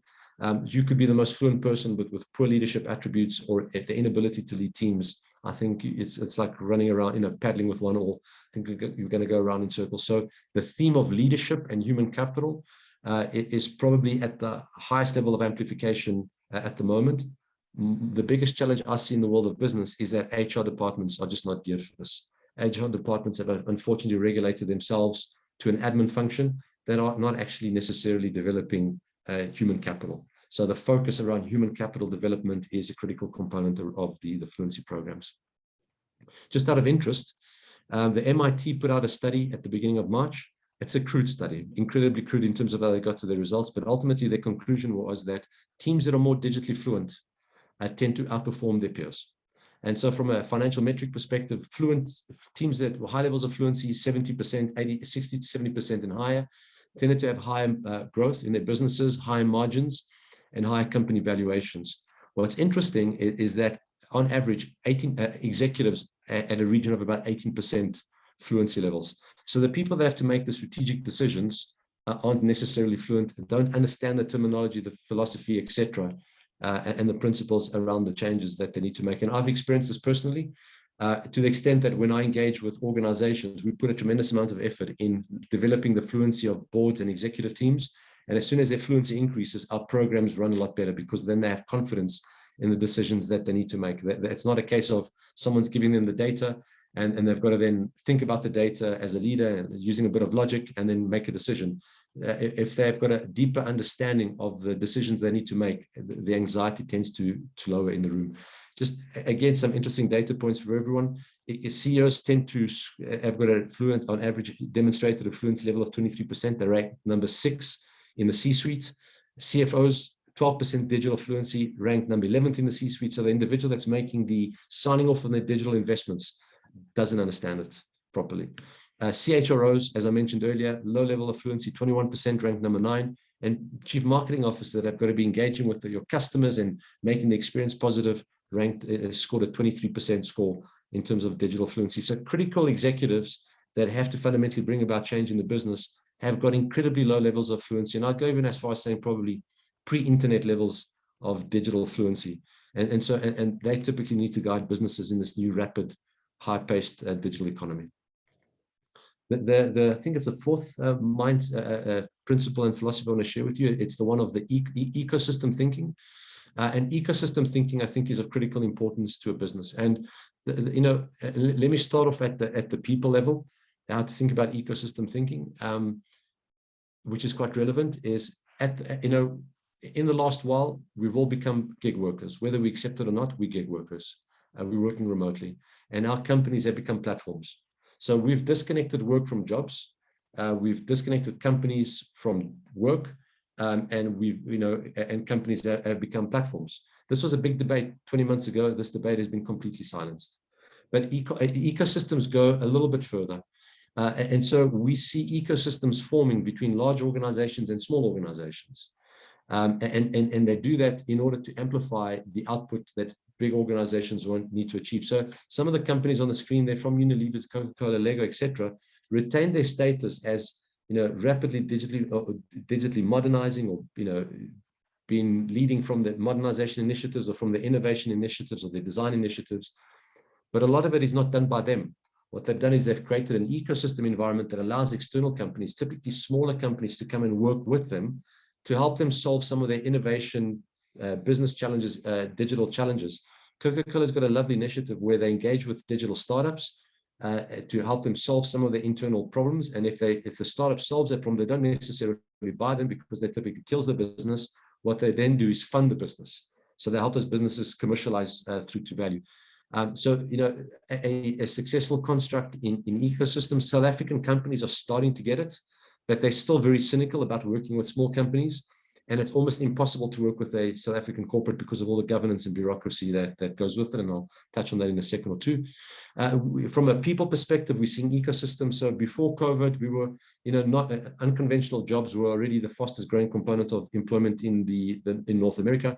In South Africa, before COVID, 96% of millennials approximately were open to export gig work. And before COVID, those that had export gig work, approximately half didn't want to go back to a normal job. This has all now fundamentally been changed, right? I think we're all become gig workers, and we've seen the debate at the moment around workers that don't want to go back to the office. But we're also seeing ecosystem mindset playing out at large organizations. So large organizations coming together, at sometimes even competitors coming together to share ideas and to solve for a common problem or to fight a common enemy. And this was quite prevalent over the last 20 months. And in my view, and let me give you a practical example. One of my favorite examples was British American Tobacco partnering up with Kentucky Biotech. So Kentucky Biotech is a company that expresses vaccines in plant mediums. And British American Tobacco has got access to a lot of plants, which was the tobacco plant. So they basically made some of their plantations available for them to use it to develop a plant-based vaccine. And my view around this is that if in a crisis, big companies could come together to rapidly solve for a significant problem, why don't we do this to extend, to solve other crises in society, but also to extend their businesses? So I've seen over the last 20 months, the anxiety of companies working together has dropped, and this whole debate around who owns the IP and what about our IP and the safety of that IP, etc., certainly has softened extensively. Now, again, going back to the people thing and the human capital side that I touched on earlier, you know, if you look at the center block, HR teams tend to work along the lines of recruit, develop, retain. And that's how we think about talent. And even that we're doing very poorly. In this platform ecosystem economy, platform economy, I think the world changes to access, curate, and engage. So even staff members that work for you now, that are working remotely, we've got to engage with them very differently. And HR teams are not getting this right, and neither are business leaders. So we've got to think about how do we access the skills inside or outside our organization? How do we curate them onto a program, give them context in order to operate autonomously to some extent without the necessary micromanagement, and then engage them continuously to drive to a common endpoint. Some companies have been doing this effectively before COVID, but I think all organizations need to move into that kind of mindset in this new economy, especially in how we think about bringing people back to the office. Again, how we think about ecosystem thinking, I think there's two simple dimensions. You've got the partnering strength on the y-axis and partnering readiness on the y-axis, and partnering strength on the x-axis. So all organizations with low partnering strength and low partnering readiness, I think they're going to be relegated to organic growth. They're going to try and weed through this market on their own. And so over time, I think they fall behind unless they've got a tremendous amount of money for R&D, etc. Organizations with high levels of partnering readiness tend to be smaller businesses, startups, younger companies, fast-growing businesses, etc.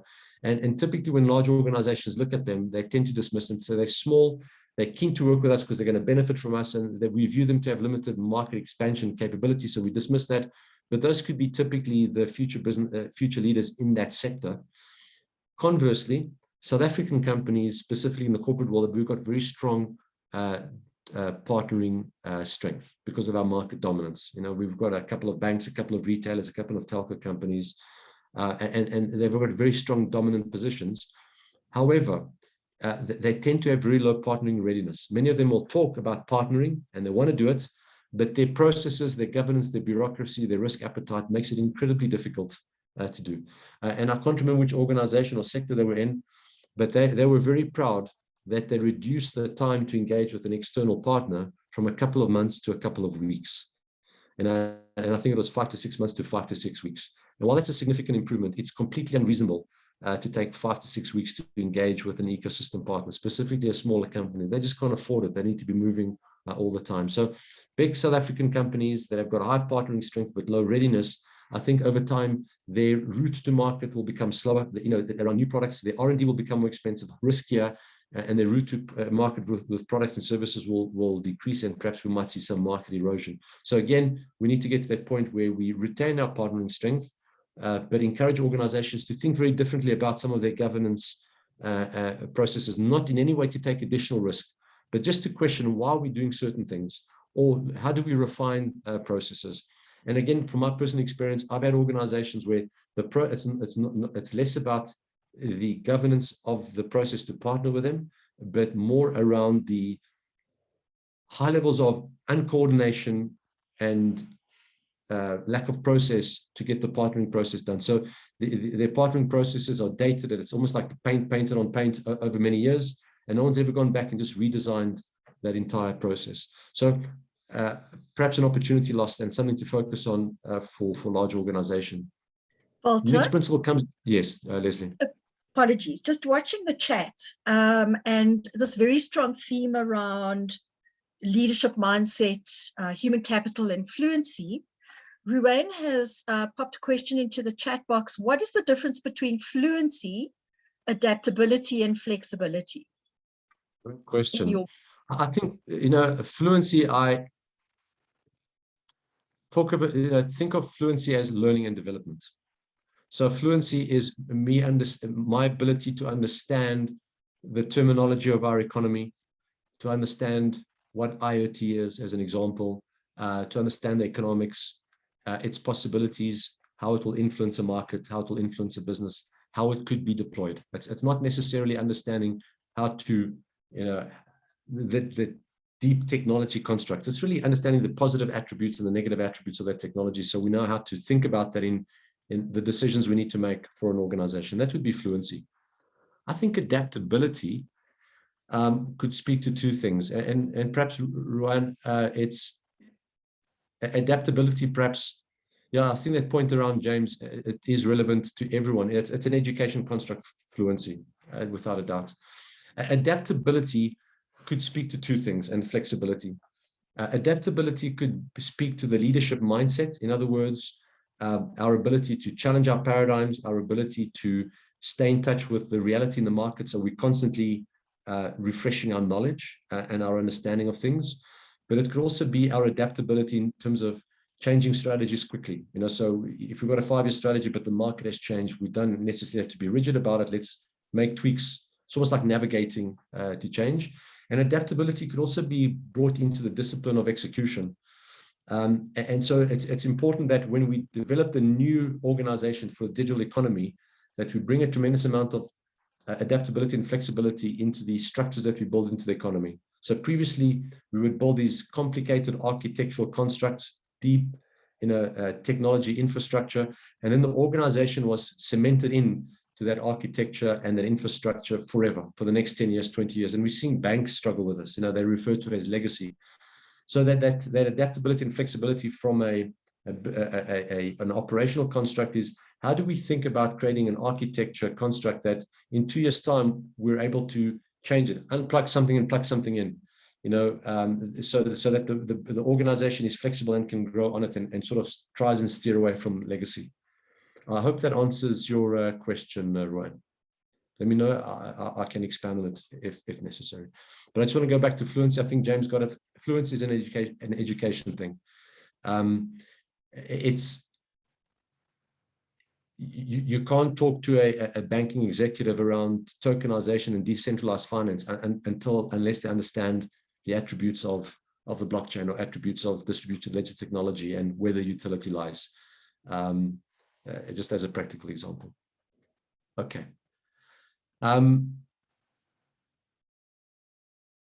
So there's a question there from James as well. So James, if organizations only want to curate and not develop, who will pay for the development? I think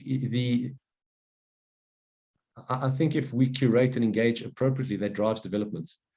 And I don't think we necessarily move away from development as a critical process inside our businesses. That doesn't go away. We have to develop staff. We've got to take people from junior levels to middle management to senior levels, etc.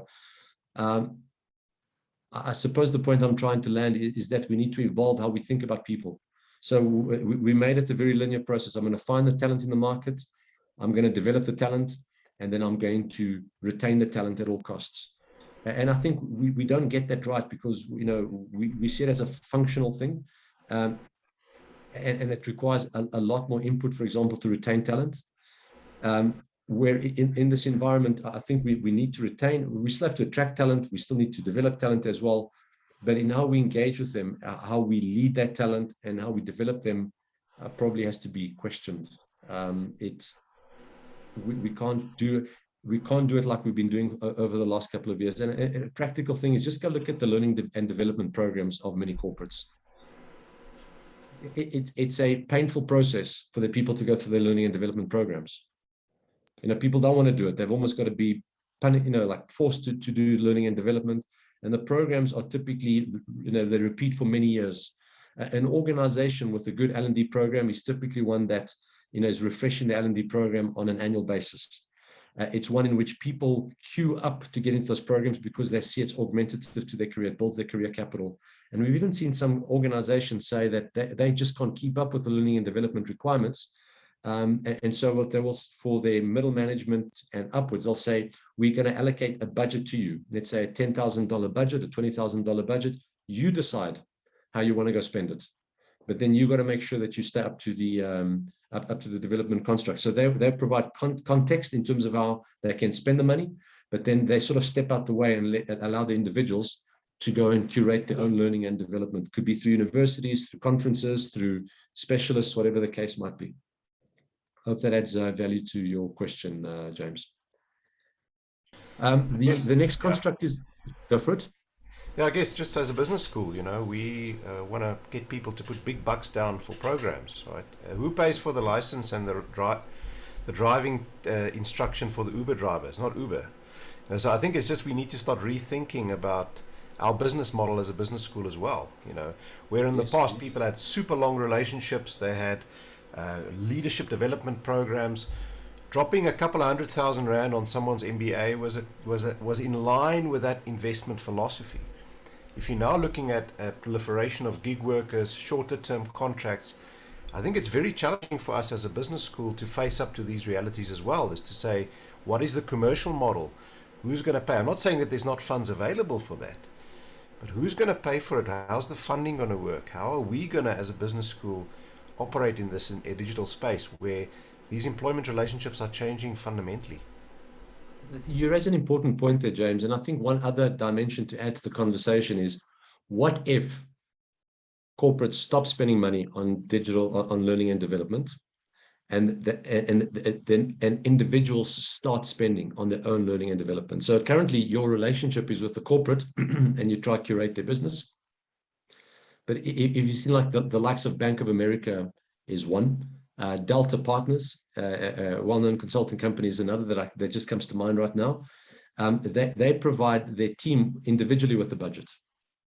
And then the team will decide which business school they want to go to, which executive program they want to attend. They might want to do it online. They might want to attend a conference in person, etc. And I think that fundamentally changes.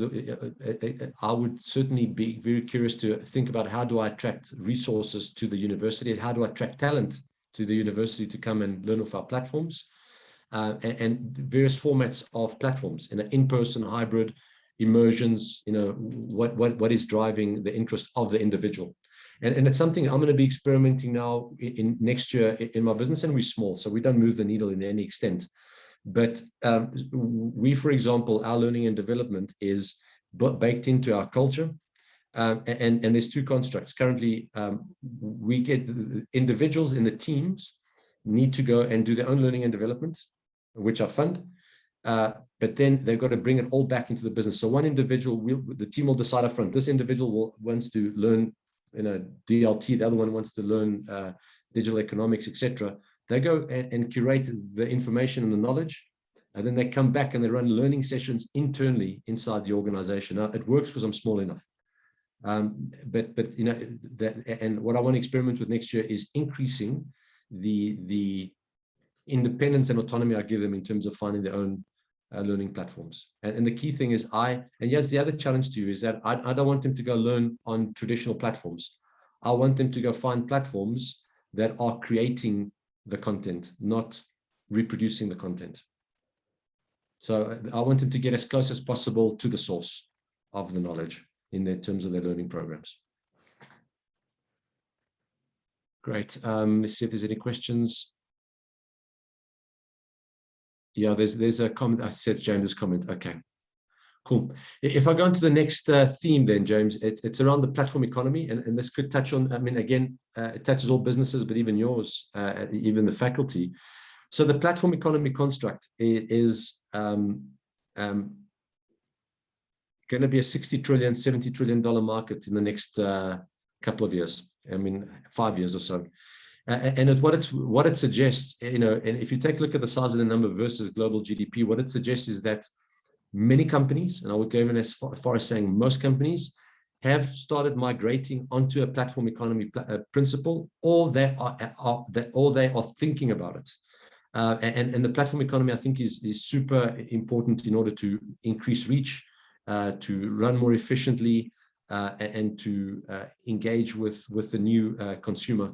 In the platform economy world, even that, I think, while the platform economy is progressing rapidly, I think it's getting boosted by what I've been referring to previously a few times, the whole construct of the distributed ledger technology, the various blockchains. And I think it's an important thing. Again, businesses, let me go back a few steps. There's a lot of hype around blockchain and distributed ledger technology, etc. We're all worried, everyone talks about the price of Bitcoin and Ethereum and Solana and Cardano, etc. And I think we're missing the point. What we're missing is the utility. And again, it comes to that fluency. We've got to worry less about price. That's for individuals that want to trade it and lose their money on it. I think the thing we need to focus on is what is the utility underneath the blockchain. And let me try, and here's some practical examples. There's a few hundred platforms, and here's some examples to share with you. The basic attention token is a dApp that runs on one of the blockchains that fundamentally changes how we're going to market and advertise products to customers. It makes sure that they have my attention. They can be very pointed and deliberate in terms of how they market and sell their product, but also get incentivized to pay attention to the product. Very early stages, but certainly something to understand from a marketing and a marketing strategy perspective. Companies like Solvecare are decentralizing healthcare, so they leveraging the blockchain to enable clinical and financial risk management, which is a critical requirement to keep our healthcare systems super efficient. So a company like Discovery, the big medical scheme administrators, etc., should definitely understand the utility behind this, because this decentralizes those organizations. Empower is a very interesting one. It's a dApp that runs on top of the Cardano blockchain. It's expected to launch. And by the way, the Cardano blockchain is also known as the Afro blockchain. One of their stated goals is to solve many societal challenges on the continent and in other developing economies.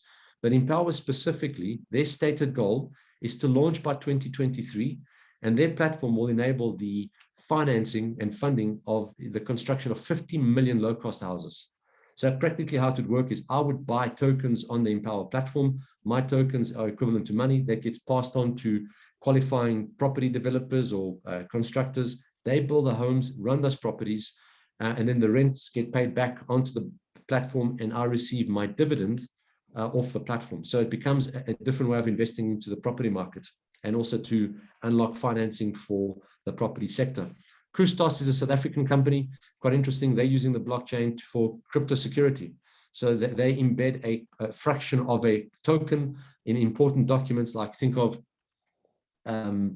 movies, music, etc., stuff that typically gets pirated. And if piracy does happen, then typically they launch a bounty for that item by basically informing all the hackers in the world that this copy of the movie has been stolen, and it's got an X value of tokens embedded in it. And if you find the original copy, you can keep the tokens. An interesting spin on cybercrime and how we manage cybercrime. Some interest, and I spoke to you about the basic attention token. Audius is another blockchain, which is essentially the disruptor to Apple Music or to Spotify. So it's decentralized distribution of music. So artists will put their music directly on Audius. There's no central organization that decides who goes on, etc., that takes a cut. And then typically, every time someone downloads the artist music on Audius, they automatically get their money without the middleman. And then again, there's another one launched in South Africa a few months ago called Moment, where they're leveraging blockchain platform economics to essentially create a marketplace for South African artists to market and trade their art by leveraging an NFT construct. I spoke about Solvecare as a healthcare platform, but Point Nurse is a very interesting one in terms of how they leverage the blockchain to unlock value for healthcare outcomes. So if, for example, you leave hospital, you require rehabilitation as an individual, the biggest concern healthcare companies have is that individuals don't follow the rehabilitation process and therefore they get sick or they don't recover quick enough. So what they do is Point Nurse allows a patient and a nurse to connect with one another through smart contracts, and then they monitor the progress of the patient. If the patient rehabilitates quicker, they receive tokens as an incentive. They get paid to rehabilitate quicker, and the nurse that rehabilitates the patient remotely quicker also receives tokens as an incentive. So again, it fundamentally changes healthcare behavior. And then more interesting, and these are very early stage platforms, but just to give you an idea of how disruptive this utility can be, Helium is a blockchain that, with its stated goal of creating a network of low band sensors for IoT devices around the world. So through the blockchain, I can become a node owner for Helium. And because I'm a node owner, I can connect IoT devices around me. And every time IoT devices work through my GPU capabilities, I receive an income. Render is a very interesting one. It's also, enabled by the blockchain. And what they do is they take, if you participate in the Render platform, they take your spare capacity on your computer, your processing capacity on your computer, your spare capacity on your iPhone, etc. And they create computer processing capacity for the world. And every time someone uses your computer to process something, you'll get receive a payment for it. So just think of what this does to telcos, what it does to cloud technology, to powerful computing technology, etc. So this could be a competitor to Amazon in the next couple of years. And it's almost inconceivable to think that that's possible. But again, if you understand the utility, they've essentially created a decentralized Amazon through a business called Render. Okay. Ways to think about, again, making it practical, think about platform businesses. Platform businesses are really nothing more than communities that have been in this digital economy that have made possible through, where the connectivity is made possible through technology. So a centralized platform would be, you've got the orchestrator at the center, and the orchestrator connects the supplier with the provider, the provider of service with the user of the service. Think of Uber, think of dating services, etc. The sequenced platform could be an instance, could be a modernized manufacturing line. So think of General Motors, they're the orchestrator at the end, and then, or Toyota, they orchestrate all the participants onto that platform to build a car. So parts come from different sources, tires, paint, etc. And the ultimate end product is a vehicle. That is a sequenced platform. A facilitated platform, and now we start looking at digital economy type solutions, is where the orchestrator is in the middle, but the participants in the platform can engage directly with one another. They don't have to work through the orchestrator. The orchestrator enables it, but participants engage with one another. Think of online gaming. An orchestrator will enable the gaming, but the online players engage with one another. They transact with money between one another, etc. That doesn't have to go through the orchestrator. And then you've got self-organized ecosystems in where there is no orchestrator. The participants in the platforms just engage directly with one another, no orchestrator required. And that's essentially what we have in the blockchain or distributed ledger technology. So it's an evolution of platform economics. And that's why I think it's something that, business schools are not teaching about this. And I think they certainly should get into the economics and the utility of things like the blockchain. Hype, staying away from the hype of the price and the noise around, the scams that take place, but looking at the utility for business. The next principle is around the digital value equation. We touched on this briefly before, but I want to sort of highlight it again. And it comes down to the digital value equation. it's super important that it's very easy to get caught up in the hype and the gimmickness of all this technology. And we could be distracted by the cool factor. And I think many businesses do. But we've always got to bring it back to a business construct. And this is not a mathematically perfect equation, so I apologize for any engineers on the call. But what it would basically say is that when we consider, when businesses are, or when we are considering digital investments, we've got to see it in two parts. One is that is the left side of the equation, which basically says the end state of our investment has got to achieve a point where the capex of the machine is cheaper than the OPEX of the human. So we're not going to make investments where we're going to result in an organization that's more burdened with costs and more burdened with costs in terms of how they conduct their business. So it's, capex of the machine has to be lower than the OPEX of the human. And on the right side of the equation, it highlights again the dividends that we need to find in our businesses. And irrespective of how complicated digital transformation is, I think it really does come down to those three dividends: growth, exponential productivity, and exponential experience. We could swap the growth out for impact. So it could well be that I'm using digital technologies not to grow my business, but I want to drive an impact in the market, reduce infant mortality around this disease, reduce car accidents, reduce runaway forest fires, etc. But when we think, before we make investments, we need to make sure that we can identify one of those dividends. If those dividends are not clear, there is no investment. So I would definitely not recommend we spend a cent on technology after this. So let me give you a practical example. Often get teams coming to us saying, well, they want to deploy robotics. And the robot is going to fulfill a very basic function. The cost of deploying that robot and maintaining that robot would be more expensive than running a small team of people to do the same work. In that instance, it doesn't make sense unless there's a case for cost reduction, a case for quality improvement, or an unreasonable time frame that has to be met, that where we're then comfortable to bend the economics of the decision. It doesn't make sense to deploy a new technology that has got weaker attributes than how things would be done in the past. Very, very important point. It's a simple equation, but I think it's a very important equation to bring into any kind of strategy, operational or business construct around digital transformation. And again, Valter? break it down further. Yes, Leslie. Valter, just a quick one there. Just to highlight a couple of important questions in the chat. Not that we're going to solve them today, but I think for all of us on the call today, just for example, James's question, as JBS, are we selling LPs in a time of iTunes? This whole notion around students selecting components of programs. Pila, another great question. How do we plug into digital ecosystems as a business school, both in terms of design and delivery, so opportunities around Udemy, edX, and other partnerships?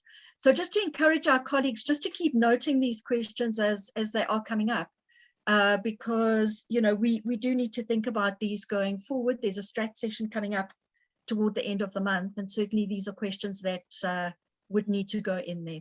So thanks, Valter. Just a moment just to pull those through. So let me go through them quickly. I think I like James' comment around, are we selling IPs in the time of iTunes? And the answer is perhaps yes. We curate the program. And I don't know what the answer is. I think it requires some planning, but I think, ease of engagement and ease of access is certainly going to be a critical value proposition for organizations to engage with us, or for individuals to engage with us. So I would certainly put that as a strategic priority to say, what direction do we need to move into? What would be the ideal ambition for a digital transformation education platform? And then look at what needs to be true in order to achieve that. It's very easy to get caught up on why we can't do it. What we should focus on is what needs to be true for us to achieve that end state. And that doesn't give you the answer, but it certainly seeds the conversation towards developing the strategy. Next question, great points on the digital ecosystems and platform economy question. Always have is, how do we plug in? So I think be deliberate is a starting point. Remember the digital ecosystem is acknowledging that there's a cognitive surplus in the market. There's smart people on this call. There's 25 smart people on this call, but there's millions of smart people out there as well.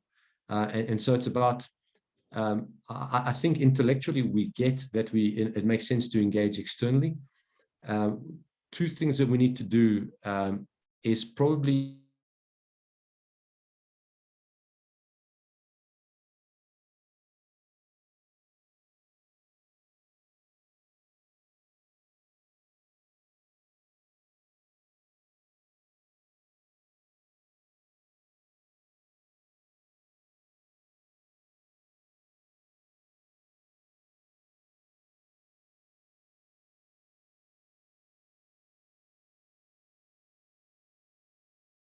got to be, challenge our paradigm around IP. A bank that I dealt with recently, they love the ecosystem thing. And my view is that, what about our IP? And my view is, my response to them is, how many times has your IP been stolen and someone actually did anything with it? IP is one thing, creating value from it is another. And there's another important thing. And we've seen Tesla do this. Tesla didn't try and protect the IP. They made the IP available to everyone. So what they did is they created a gold standard. So we must be careful that when we think of ecosystem things, that we also open our minds to think differently about the constraints that exist. So don't just dismiss it to say, well, let's sign a 40-page NDA and tie everyone into a long contract, and how we're going to manage IP and who owns that. First, figure out how we're going to get to the value, and then those things will fall in place. And I'm oversimplifying it, but just at a thematic level. Thanks for the equation. Okay, you like the equation. Great, I like it. And then Dr. Dino, replace a G with ambition. I think I don't think we should replace G with ambition. I think we could replace G with impact, because the equation is an output. So ambition is not the output of the initiative. Ambition would certainly be the input to define those dividends.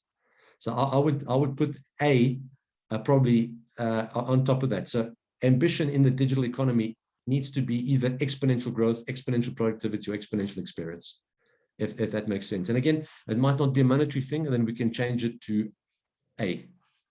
So it can be exponential impact. How do I want to change the world?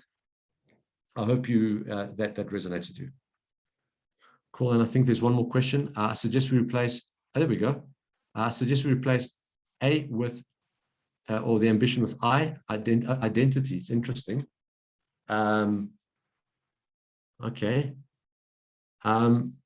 Again, as a digital dividend, I think strictly speaking from a business perspective, I don't know if I'd put I into that digital equation, but I think identity could potentially be an outcome that. If I can add there, what I'm suggesting, perhaps not to the equation, but I'm actually referring back to your original picture that you said perhaps it's not in the equation, where you talk about ambition. And my thought at that stage was that actually we're more than our ambition. And it's really about who you are as a leader. And I think as we go into the digital age, my sense is that self-awareness about who you are and the multiple identities that make up who you are is more important than just one aspect of who you are. And so that was simply the point that I was trying to make, and not linking it to the equation. Fair enough. I agree with that. I think that specifically, that statement that you made, that in itself could be a module on its own on a learning program. I think that's the biggest challenge we have at the moment from a leadership perspective. It's that, the points that you mentioned, and how that intersects with leadership, how that intersects with the courage and the boldness to do what we need to do to make ourselves vulnerable, etc. I reckon there's a significant deficit in the market at the moment, and leaders are hungry for that. And just as a practical example, I've got the good fortune of, where some South African CEOs that I've had a good chance of working with over the last 10 years, and we built a good relationship. Sometimes, that vulnerability, they don't have the ability to be vulnerable inside their organization or with the executive team. So they will phone and say, I want to bounce something off you. It might sound stupid, but I need a safe environment to talk to someone. And I think in this world, those safe environments need to be inside organizations. And it's so critically important that we recognize that leaders as well, the best leaders now are not those that know everything, but I think those that can facilitate the conversation to bring the best of everyone to the surface. Cool. Let's go on to the next principle. This one we'll go through very quickly. Sorry, it's just transitioning slowly. And I'm not going to spend a lot of time here. I just want to maybe highlight this. And again, I think it's a deficit that we have in the market. So everyone is talking about the new customer, especially after COVID, and I showed you the acceleration on the e-commerce numbers. Everyone's talking about the digital customer and hyper-personalization and know your customer and wow your customer, etc. And I think it's important, but it's no longer a differentiator. I think it's table stakes. So we need, from a new customer perspective, we need to be at the top of the game in terms of how that customer accesses the organization, right? So it's quite interesting. Even though we say the customer is important, we make it about us as businesses all the time. We actually don't make it about the customer.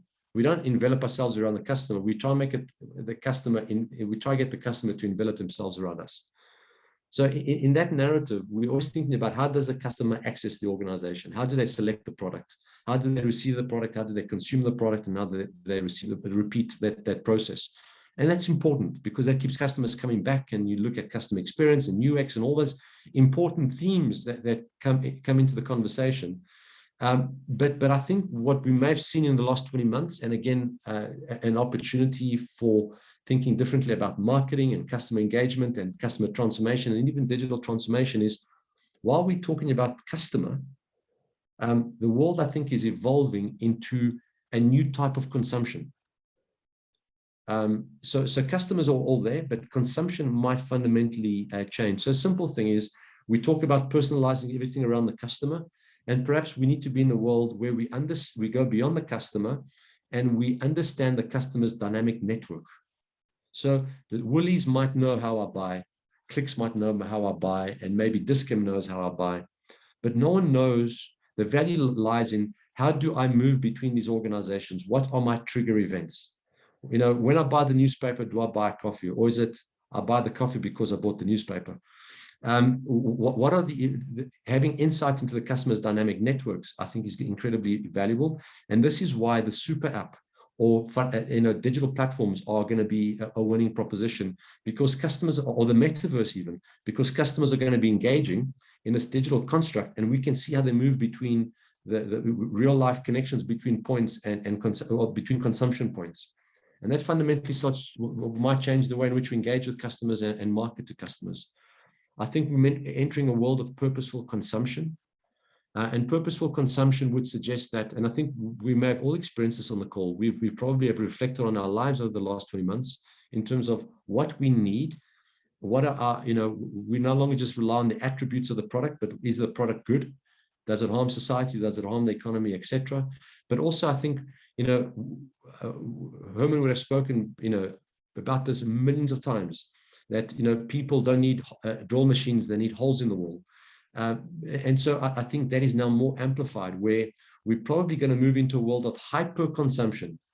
We will consume more than ever before. We're going to drive more than ever before. We're going to watch movies more than ever before. We're going to eat more takeaways than ever before. But we're going to be in a world of hyper production, where I don't want to own the car. I don't want to own I might not even want to own my TV. I don't want to own the DVD. I don't want to buy the device. I don't want to even own the copy online. I want to consume when I want, and I want that consumption to be seamless. And so this also changes the dynamic for economies. What does it mean for the automotive sector? What does it mean for retailers? What does it mean for banks, etc.? And again, it suggests that there's going to be a rapid, quicker than what we expect, rise of platform economics. And then I think we need to think very hard about brand loyalty. The big organizations and well-established organizations at times are still a little bit arrogant around their brand. And I think the platform economics and remote engagement with companies might fundamentally change. And we've seen the results, and I think we might see more change of it, where people will be less loyal to the brand in the digital world than what they were in the physical space. So I think we need to think very differently around what drives brand loyalty, what drives, how do we think about marketing strategies? How do we think about customer engagement and experience, and bring it all together? So, and let me leave it at that. This is an interesting one, and I hope I'm articulate in getting it across. Incremental innovation versus purposeful failing. It's a balance organizations need to find. And Herman, I'm going to just draw on you again. A couple of years ago, I heard you say something in a conversation. You referred to the Lawson effect. And the Lawson effect was essentially where you incrementally improve on something. Yeah. What's that? It's the Thomas W. Lawson. It was a sailing ship. The sailing ship, and the principle comes down to the principle that you incrementally improve something until you break it. So my interpretation of that is that if you go back to your school days where you're sharpening a pencil in a shop, but you think you can you think you can get it slightly sharp, and you turn it a quarter more and you break the entire tip off. If that's ever happened to you, then you've had a Lawson moment. So I think many organizations are driving incremental, are having Lawson moments. They're driving incremental improvements, and to the point that they're going to break the business, or that they're incrementally improving stuff in the wrong direction. So if you think of companies like Yahoo, Nokia, Sony, they were driving a tremendous amount of innovation inside their businesses, but they were innovating in the wrong direction. Nokia was trying to get their phone smaller and develop proprietary software, and the world wanted a platform of which they could, access media. So that's incremental innovation in the wrong direction, which could be a Lawson moment. And Boeing, I don't like using the Boeing example. It's heart sore, but I decided to put it back in to put it in the deck today, because I see there's a debate that surfaced now in Bloomberg over the last couple of days where it says Boeing built a bad plane and now they're blaming the pilots for crashing it. And there's an instance where incremental improvement, trying to incrementally improve a very old plane design. So our commercial planes are very dated designs, but we've been incrementally improving them and leaning on technology to achieve the improvements. And ultimately the AI on the airplane broke the airplane, and we saw those tragedies. So it's important that when we think about innovation and digitalization, modernization of businesses, that we create an alertness in businesses that many organizations are doing stuff and they forgot why they're doing it, and they high five one another for doing it. So in those instances, in this world, we need to also think about, should we be focused on incremental innovation and perhaps going off in the wrong direction, or is this the opportunity to pivot businesses? And the concept of business pivoting is not a new one. I mean, some of the biggest brands around the world that have pivoted from, online retail to cloud services, technology innovation to services innovation, and Uber Eats from transporting people to transporting ingredients. So again, it's the dialogue. The hype is about innovation, and people think incremental innovation is good, but they could be getting it wrong, where perhaps innovation is more about the pivots and finding that next relevance or the next horizons for businesses. But it's not easy, and this is where it speaks to purposeful failing. It is that when we innovate, the path to innovation is full of failures, and we don't like to fail, but it's inevitable. Success comes off many, many failures. But so what we must do is think about how we innovate to reduce those failures as far as possible. Microsoft developed a law called the Kohavi's Law, was named after one of the engineers. And basically he concluded that every time the Microsoft engineers, the smartest people in Microsoft, sat inside their cool head office and developed new products and services, they got it wrong 2/3 of the time. So their view is that, they embrace purposeful failing, but they could be more effective at failing if they just took an outside view perspective, as opposed to thinking that they knew all the answers. In actual fact, 1/3 of the time they destroy value. 1/3 of the time they add no additional value to the organization, and only 1/3 of those times do they create any kind of value for the organization. So again, the construct of, innovation and modernization is important. Incremental stuff where we've forgotten why we're doing it, or where we're not questioning why we're doing it, could be dangerous for an organization. We could be heading off in the wrong direction, destroying value to the customer, or we could break our product. We need to rather think about significant pivots, and those pivots require a mindset of purposeful failing. We're never going to get it right. I can't think of any business I've built that was successful at its first attempt. and the failure is not necessarily at the end point. There are multiple failures on the journey from conceptualization through to commercialization. And then the Harvey's law that says that the best insight is a cognitive surplus that's outside your market. Don't think that because you're a smart person inside the business that you've got the answers to build the product that the market wants. I'm going to pause there, Leslie. Yeah. Yes. Just as you pause, just in relation to what you were saying, Hinyoni has just dropped a question into the chat, Valter. Should we not be concerned about the new consumption trend? I see these things as opportunities, Hinyoni. I think if we do nothing, we should be concerned. But what we need to do is to understand these the new type of consumption and the psyche of the consumer, and see how we can create opportunities in our businesses. So if I'm a food company, I'd be certainly looking at the new formats of consumption. Insurance companies, banks, telcos, etc. Any kind of sector that could also be decentralized, I would be not concerned. I would certainly be excited about the opportunity I can create in my organization, on the assumption that we are moving to improve things, not trying to retain the status quo.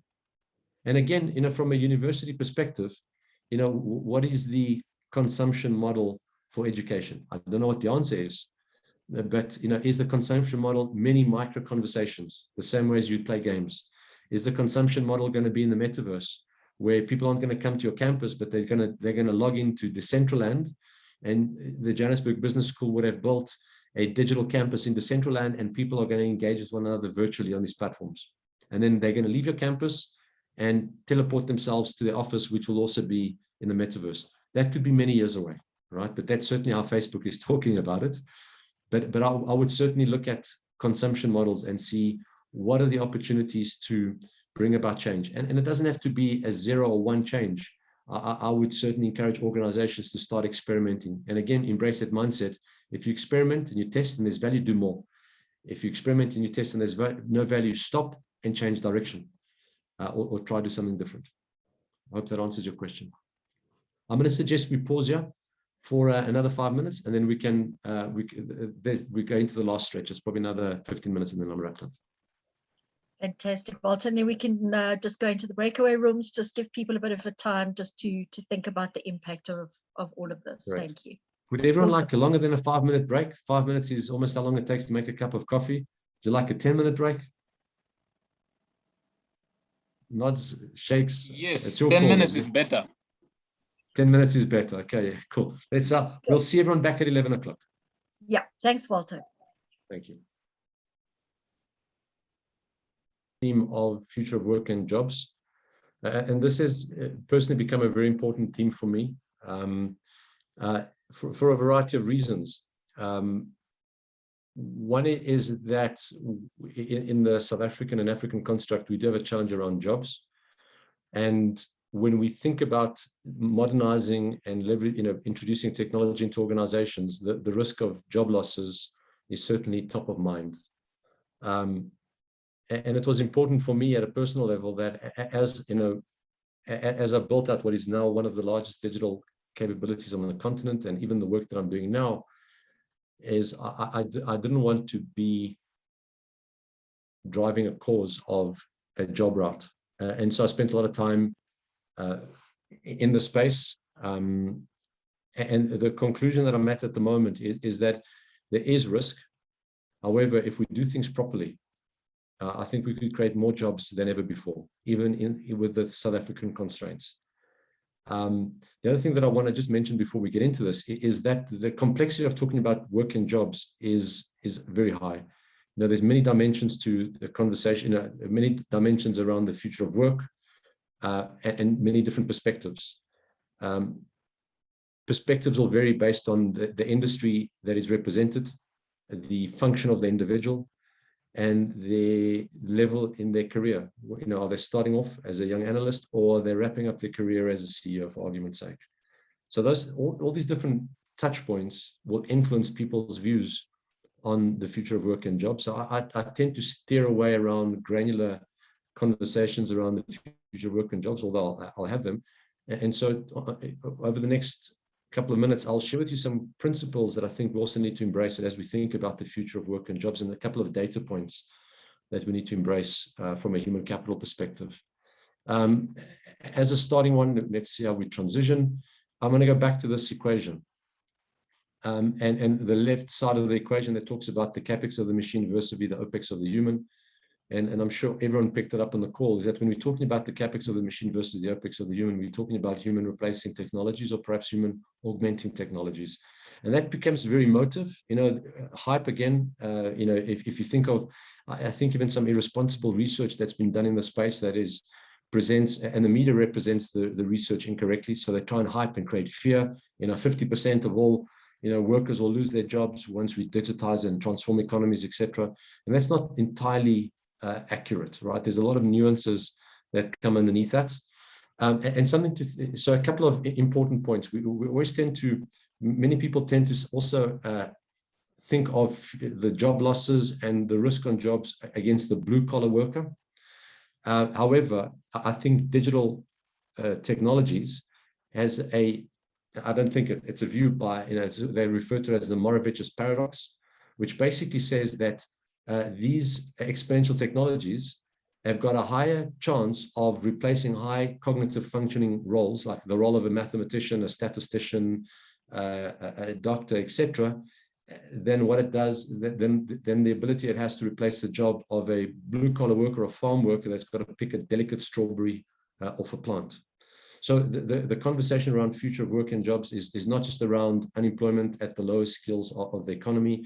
It's an all-collar conversation. Simultaneously, we could refer to the Moravich paradox as the Moravich plurality, because it's only through technology that white-collar jobs were retained over the last 20 months.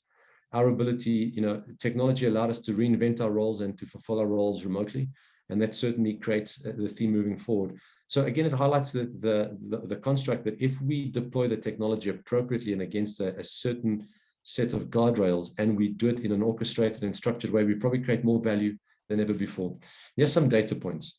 If we take a look at 100 years of economic data, and we normalize it by removing events like, financial market routes, Great Depression, the property bubble, the global financial crisis, we eliminate wars or civil unrest in a country. Typically, the pattern is consistent across the world.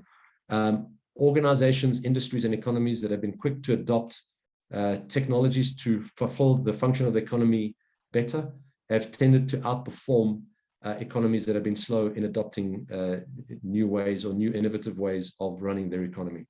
And that benefit wasn't just for concentrated organizations in the economy, it was for the population as a whole. Also, there's lots of research now that's coming out that's been presented, I think, more responsibly and better.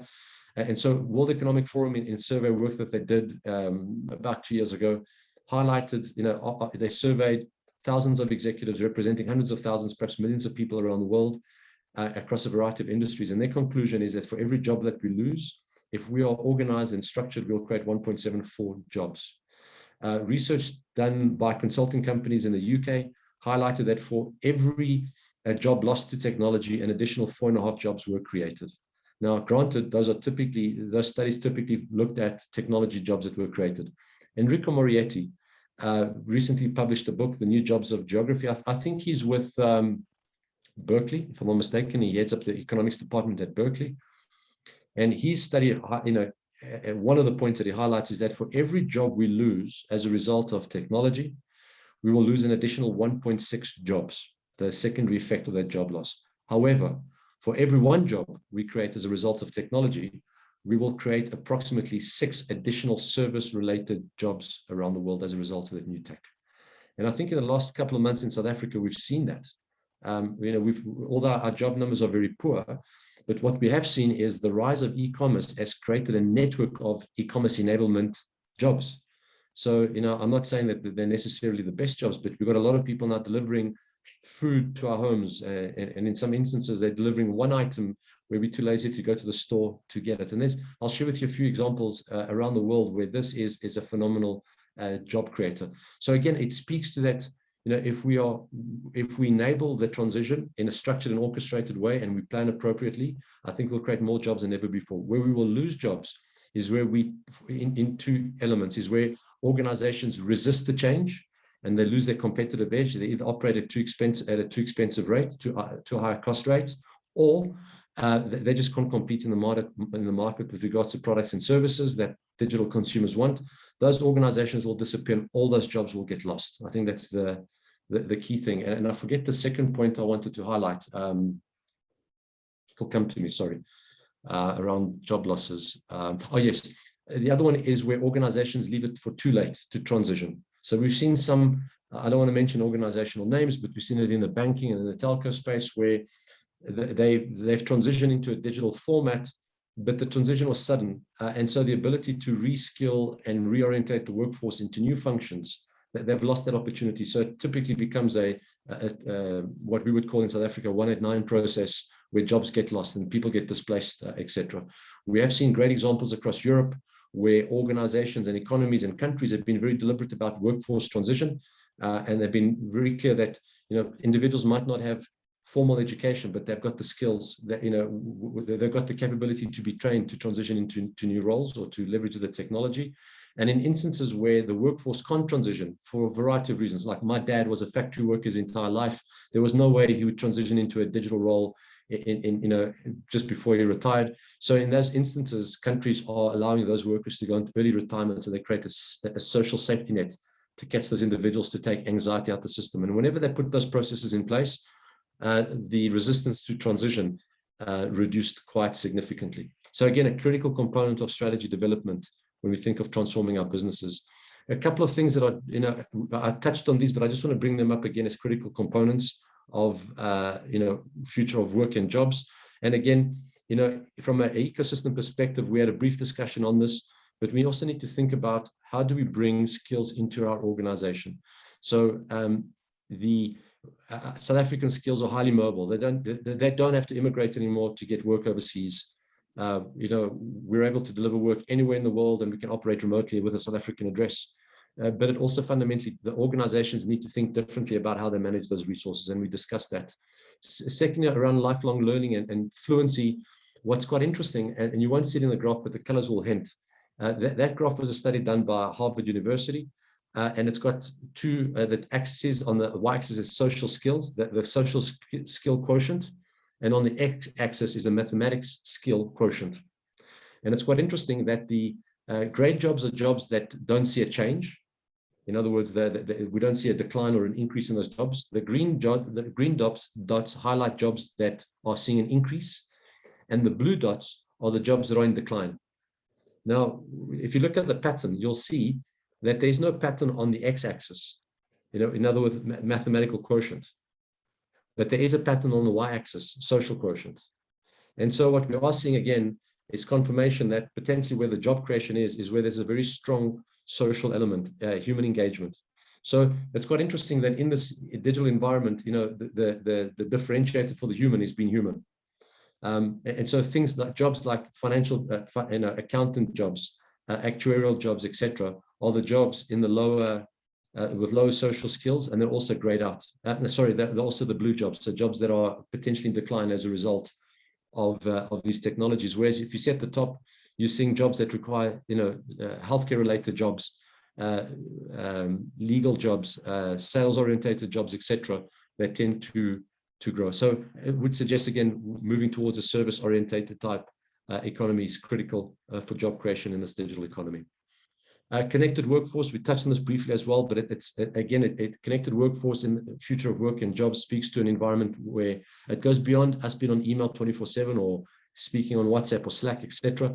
It's a space in which we're monitoring the workplace 24 hours, but the workplace is also monitoring us quite extensively. So before COVID, we had a couple of crises around this.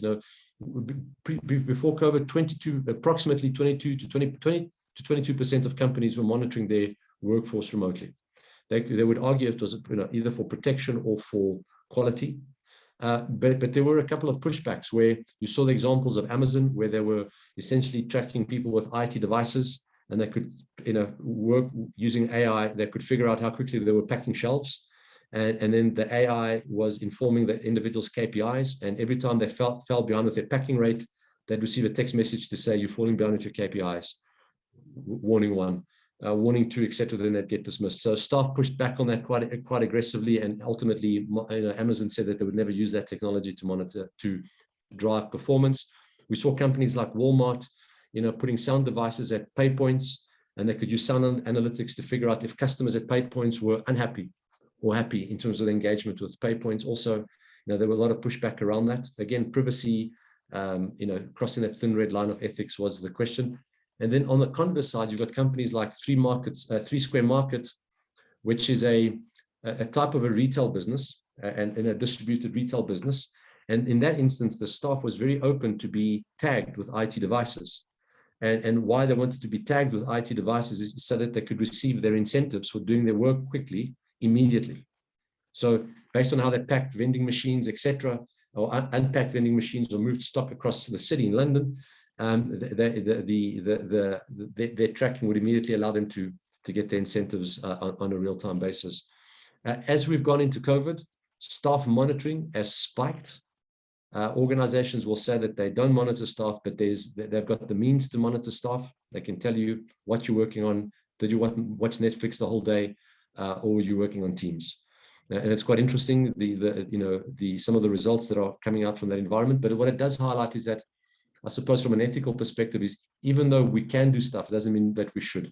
So there might be limited regulations that manage what organizations can or cannot do, but there's a big ethics factor that comes into this conversation. And then finally, I think people have become a little bit more relaxed about being tracked, and it came down to, by being tracked, we were being protected from COVID.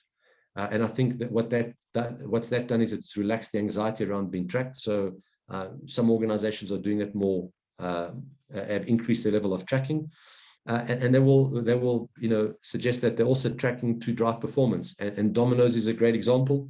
We know Domino's as a pizza company, that they're one of the more digitally transformed businesses around the world. And so they now track kitchen staff in terms of the quality of the food that they prepare. And if you buy a Domino's pizza in the US, before you get the pizza, you can see your pizza being prepared. You can make sure that the correct number of salami slices were added to the pizza and the cheese goes all the way to the end of the crust. You'll receive a photograph, prove that you're happy with your pizza before it gets delivered to you. So again, it's almost like a distributed management of staff, but staff are happy with that, or at least more comfortable with that than what they were pre-COVID. And then I spoke about generational quotient earlier. I think generational quotient works in homogeneous economies, not so in South Africa. But if we look at the age construct in our population, what's quite interesting is we're all talking about the millennials. Everything is about millennials. Millennials are, changing how we consume, how we spend, how companies develop their strategies. And they're certainly the largest workforce. And we've seen the effects of that in the workforce. But what was quite interesting for me is that the workforce is more significant than that. So the fastest growing cohort of workers in the world at the moment are the over 65s. Sorry, I got the order wrong. Are the over 65s. So that is the fastest growing cohort of the fastest growing workforce in the world. And it's essentially, retirement is a very dated construct. The retirement age was developed many decades ago. And what we're seeing specifically in the professional economies is that individuals want to continue working, and typically that's a change of career, starting up their own business, etc. And again, from a work and jobs perspective in South Africa, there's an opportunity for skills development in that space. So you've got a highly skilled component of the workforce exiting the workforce. They might not want to exit the workforce. And that certainly could be used as an element to drive skills development and experience inside businesses. And then the second one, sorry, and I got the order wrong, was we make a lot of noise about millennials, but it's been researched quite extensively across Europe and North America, and I'm sure the same would apply in South Africa. But for organizations that are looking to, the ideal age category to lead a hyper-scaling business inside a corporate or to lead a startup to success is between the ages of 45 and 55. And what's quite interesting is we always tend to think, the startups are for millennials and the 20-somethings, or, we're going to do something new in our business that's, a modern component of our business. So let's find a young team to do it. However, research has shown over and over that the most successful age category for those types of initiatives are between the ages of 45 and 55, which we typically, sit on the cusp of a millennial and perhaps, in terms of generational construct, I don't know, what's the Gen X, I forget all the terminology. So a slight deviation from how we think about resources. And the final one is sustainability. When we think about jobs, when I talk about sustainability, it's more than just economic and environmental sustainability. I'm talking about social sustainability. And this is a significant challenge specifically on the continent. Organizations can't just think about their modernization and how they're going to thrive. We've got to establish capabilities that allows us to take the economies, the communities within which we operate with us. So it makes no sense to become a super modern company in a community that is with high levels of unemployment or low wages, which is what we have in South Africa. And just as a bit of spice to the conversation, where the opportunity lies, and I mentioned earlier at the beginning around creating new types of jobs, is where we take, it's leveraging the construct of the micro-entrepreneur and leveraging the construct of the ecosystem, of the ecosystems and communities. So if you take 2 points on the story, one is that when I refer to a micro-entrepreneur, it's not the individual that invents the technology like we typically see coming out of Silicon Valley and developed economies, but the individual that can leverage the platform to create a job for themselves. So they're not reliant on corporate employment. The platform gives them access to economic, some form of predictable income. So think of the Uber delivery guys, think of the service-orientated, service-enabled digital platforms. So we see those micro-entrepreneurs, and ultimately what we're doing is we're taking community, which we've got a lot of, and you're infusing community with technology. And by infusing community and technology together, we create trust, transparency, and reliability. And that's why we're very comfortable now to get a complete stranger to go get something, a pizza for us at the local pizza joint and bring it to our houses. It's because there's a reliability and there's transparency and there's trust in that process. And that is the construct to create a different kind of job in our economy. And there's 3 or 4 constructs. We can speak about distributed value chains. So distributed value chains would be, essentially think of components of the value chain that corporates really don't want to play in because they can't do it efficiently, or it's too expensive for them to play in. And I'll show you some examples in a sec. Collaborative consumption would suggest that we, you create an economic construct where the entrepreneur could probably not afford the asset, but if they can share it with the community, they can justify the ownership of the asset. And because the community's got access to the asset, it's like owning the asset. So you create employment through that. And then Digital Catalyst really just talks about infusing digital technology into old world business constructs, and you revive them, again, bringing the trust and reliability element to the fore. Examples of distributed value chains. One of my favorite examples is a company called DoorDash. You'll see on the screen that I've got them, they currently employ 600,000 people around the world. That number has been revised up to over 1 million people during COVID. And DoorDash is a different kind of e-commerce. Instead of, you getting stuff from the DC, I want my jam and my Coke and my bread, for argument's sake, funny selection of items to pick, but that's what came to mind. Instead of it coming from, pick and pay DC, what they will do is they will go shop for my items in my local or my community supermarket. And so what I've done is I've created a job leveraging e-commerce, but I've also kept the local supermarket relevant. We've got items like platforms like TaskRabbit, they're Nordic based, in which individuals with spare time and some kind of motor skill can market their skills. So someone wants a furniture item from IKEA assembled, and I don't have time or I'm incapable of doing it. I can go to the TaskRabbit platform, and someone in my community, in my suburb, will offer their time for a monetary value to come and assemble the bed. You've got platforms like Wag and Rover that have created dog walking platforms, and they themselves have generated over 250,000 jobs off their platforms, and mostly taken up by students that are putting themselves through university. If you look at the South African environment, we've got platforms like Sweep South, Hey Jude, one of my favorite South African companies. They've essentially created virtual assistants, and what they've done is they've infused the traditional PA with AI, and so I can get a virtual assistant for $10, a virtual assistant for $10 a month, and they essentially fulfill all my chores. One Cart is essentially South Africa's version of DoorDash. these companies have generated in the region of, collectively, over 1 million jobs between them.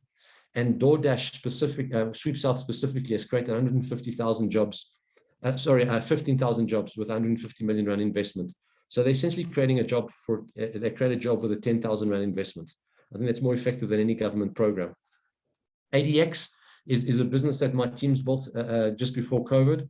And we created a fresh produce platform where growers on small pieces of land, literally people that are growing tomatoes and cabbages and lettuce on 100 square meters of land that you typically see selling stuff on the side of the street, they could give us their fresh produce, which we would then clean and prepare and distribute directly to restaurants and outlets in the big cities. And what was quite interesting, not only did we create predictable income for the individuals that participated on the platform, but we gave them a digital identity. So the individual became known as a 4 out of 5 star tomato grower.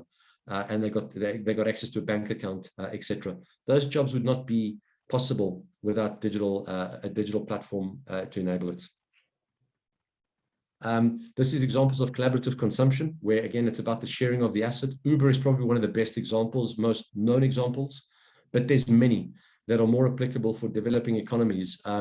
You've got companies like Hello Tractor, which essentially created a smart tractor construct where the entrepreneur can own the tractor and the community pays to leverage the tractor based on time. So again, that entrepreneur then was able to afford the asset because the community is using it, and other communities got access to that asset and they become far more effective at growing. Trotro from Ghana, very similar. And then on the extreme side is, creating collaborative consumption around new tech. So creating networks of 3D printers in our community. So I don't have to own a 3D printer, or if I own a 3D printer, I can monetize it by allowing my community to access their 3D printer, my 3D printer, to print their stuff, and I can generate income from it. What's interesting around the collaborative consumption construct, it will be in excess of a $300 billion market by 2025. It's on track to exceed that number. And the main beneficiaries of a collaborative consumption market is the youth, and it's women that benefit most from collaborative consumption. And then finally, the second last point is digital catalysts. And again, this is where we infuse technology to create trust and transparency to a value proposition. So we've seen, interesting examples, South African examples, Livestock Invest, that essentially digitize the construct of Lobola. So you can have fraction, but I don't have to own the physical cow. I can own a fraction of the cow, and I can own the cow digitally. And if I can't own a full cow, I can own the head of the cow or the back end of the cow, or I can go into partnership with Leslie on a cow, and that's all been done on a digital platform. Similarly, companies like Fed Group have created a platform that allows me to invest into the platform. They take my money and they invest it into honey farms, community honey farms, blueberry plantations, etc. They fund the farmer. The farmer essentially establishes the hives, harvests the hives, packages, sells the honey, which Fed Groups helps them integrate into a supply chain, and I get my 12 to 14% dividend on an annual basis. Again, creating jobs, leveraging platforms. This would not be possible unless we had the digital platforms. And then we've spoken a lot about distributed ledger technologies, but there are a number of platforms that are creating jobs. We spoke about Empower and how their aim is to build 50 million homes. For every home, they will enable 4 jobs. In South Africa, we've got businesses like Sun Exchange that are leveraging the blockchain to fund solar projects, for schools, for business use, etc. And in itself, this creates jobs. You've got things like BankQ, that leverages the supply chain leverages the blockchain to bring providence to the supply chain, that allows large organizations to engage in a reliable manner with small producers in developing or rural economies. This typically, would be done with a tremendous amount of concern, or the risk profile would be too high for corporates to engage with, a rural or small entities. But through the providence leveraged by the blockchain, we're able to create or enable job creation in these rural economies. And then ultimately around job creation, we can't drive job creation on the continent unless you protect the assets and identity. And so products like Altura essentially are working with governments to put things like property deeds, individuals' IDs, birth certificates, marriage certificates on the blockchain, so it's preserved forever. That then allows the individuals, they protect the ID, it can't be stolen by someone else. and that's a critical component to accessing finance.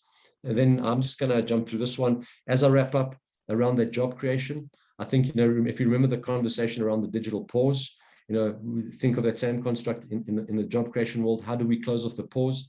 It's not organizations that are going to do it themselves. It's businesses that can contribute. We spoke about ecosystems. So businesses could open up the ecosystems to allow some of these micro entrepreneur platforms to come and operate in their business. So, allow these e-commerce enablement platforms to improve the services they provide their clients. They could open up their organizations to drive skill,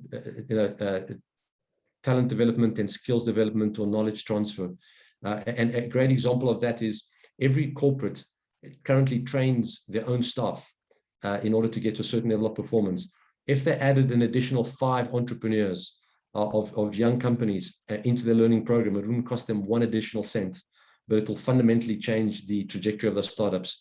And research that came out of North Africa highlighted that if an entrepreneur of a startup gets business mentoring from an experienced business leader, even if it's done remotely, their chances to continue their business into the second year of operations increases by 50%.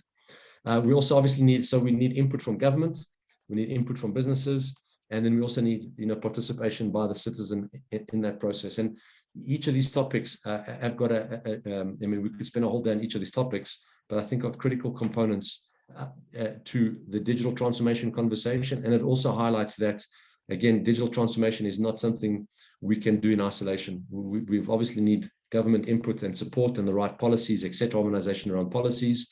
We need a healthy and thriving community, and we need businesses that also lean in and think differently about, ESG is just ticking a box in some instances, but how do we have ESG with purpose? How do we go beyond ESG and drive purpose with measurable outcomes that means that ESG has been invested properly?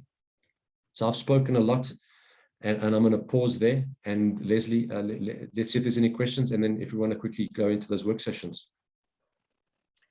Walter, that would be great. Let's just open it to the gallery just to ask if anyone would like to raise a question or a comment.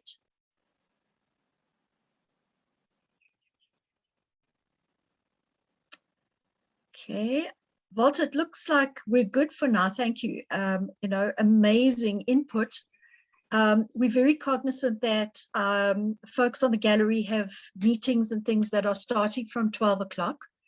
So, Valter, I would suggest we pose the reflection questions on the slides, but we give a shorter time in the breakaway rooms for people just to start chatting about this, because these will be discussions that will be picked up between yourself and Herman as well. So these discussions really are the starting point. Monique has randomly put folks into groups of about 5. So remember, we'll have a combo of academic leads, JBS support staff, teaching assistants, our partners, HEPSA. So Valter, I'm going to suggest perhaps 10 minutes that we let the groups just explore these questions until 11:45. We bring everyone back in the gallery. We ask a couple of people just for a few insights. And then I've asked Herman just to summarize and wrap up at 12. Would that work for you? Sure. And would you want me to just share the questions, perhaps the conversations we want to have? Yeah, please, Valter. I think if everyone could just, take a note of these, and then just to take the questions into the breakaway rooms to explore very high level with colleagues for about 10 minutes. Okay, so let me just find the right slide. So the first set of questions, really 2 sides to it, would be of the themes that we covered, which themes resonate most with you and your program? That would be on the left side. So highlight themes that resonate with your course and your course material specifically that you'd want to dive more into. And then perhaps on the right side, the second question related to this category would be what is different? How is this different to you from the current construct? So what resonates and how it's different? The second question, the second main question is what needs to change in your module or your curriculum or your coursework. And I suppose it's what needs to be updated and what are the gaps. That would be the first sub-question in this category. And the second sub-question would be, what are the practical case study requirements? You know, one of my favorite times in business school was the case studies and the practical engagements. And so what is it that we need to do in the course material to update the case studies for them to be relevant? And how does that compare to bringing in external individuals into the conversation that are probably in the thick of that specific topic? And then the final question, it's what needs to be true to incorporate these chosen themes into your coursework? And essentially, it's looking at what support is required, what support would you need to incorporate this into your program? And that could be support in the actual material, or maybe perhaps support from the faculty. And then finally, just, you know, what practical inputs are necessary? What effort do you believe will be necessary from your side to incorporate these themes into your coursework, if necessary?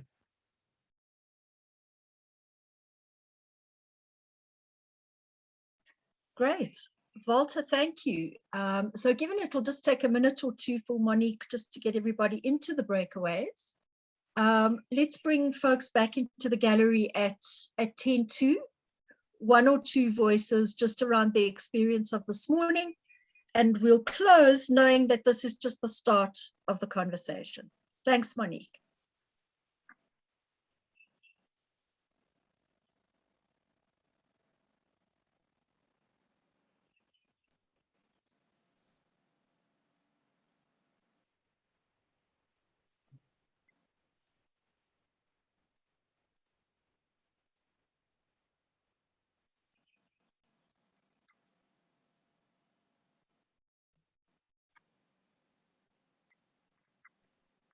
Excellent, Monique, those rooms look great.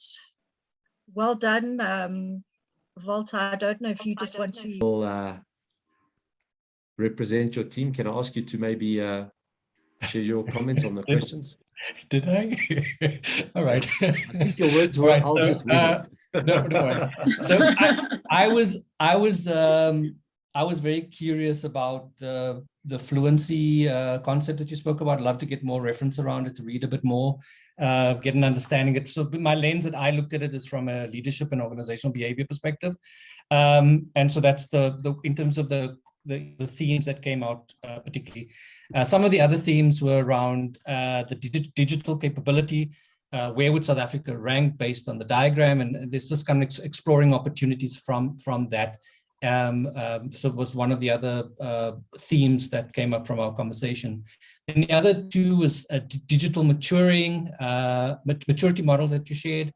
And perhaps what was shared there, our organizations perhaps stuck in the illusion of being digital and using random digital tools as they explore, you know, what that could mean for them. So that was some of the comments, and then just the digital ecosystem and platforms. So a theme that stood out is what are some of the practical tools that can be used as educational institutions, such as simulations, et cetera. So those are just some of the, I suppose, the themes that stood out for us as, you know, from your presentation. I think we you know, that's kind of where we ended. We spent quite a bit of time talking about that. I think what's perhaps similar to the comment I think Monica mentioned is often finding the right case studies and finding African case studies that help students to understand its practical application within our context. A lot of this work is still Western, Global North based, and you shared some great examples and also some great African and South African examples. But just how do we find, you know, those examples and cases in our work in a way that reinforces the learning in a lot better way. Speakers are great.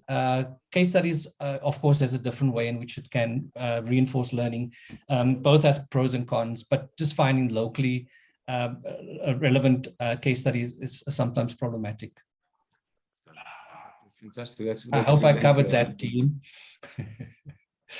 Let's see if anyone else wants to add a point from their team. And then I'll move on. I think we were group 1, if I'm not mistaken. So let me take my spot. I'm very new onto the program, and as we introduced in the beginning, I'm going to be responsible for the online MBA capstone project.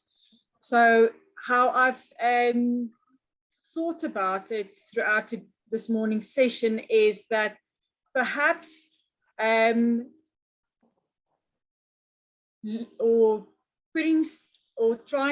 for students to put on the lens of digital transformation when looking at their projects.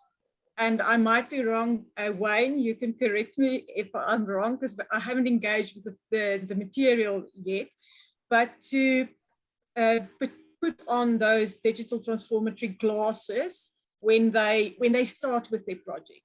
And then to put that lens on to identify exponential opportunities, and through finding solutions, and also that there's always more than one right answer.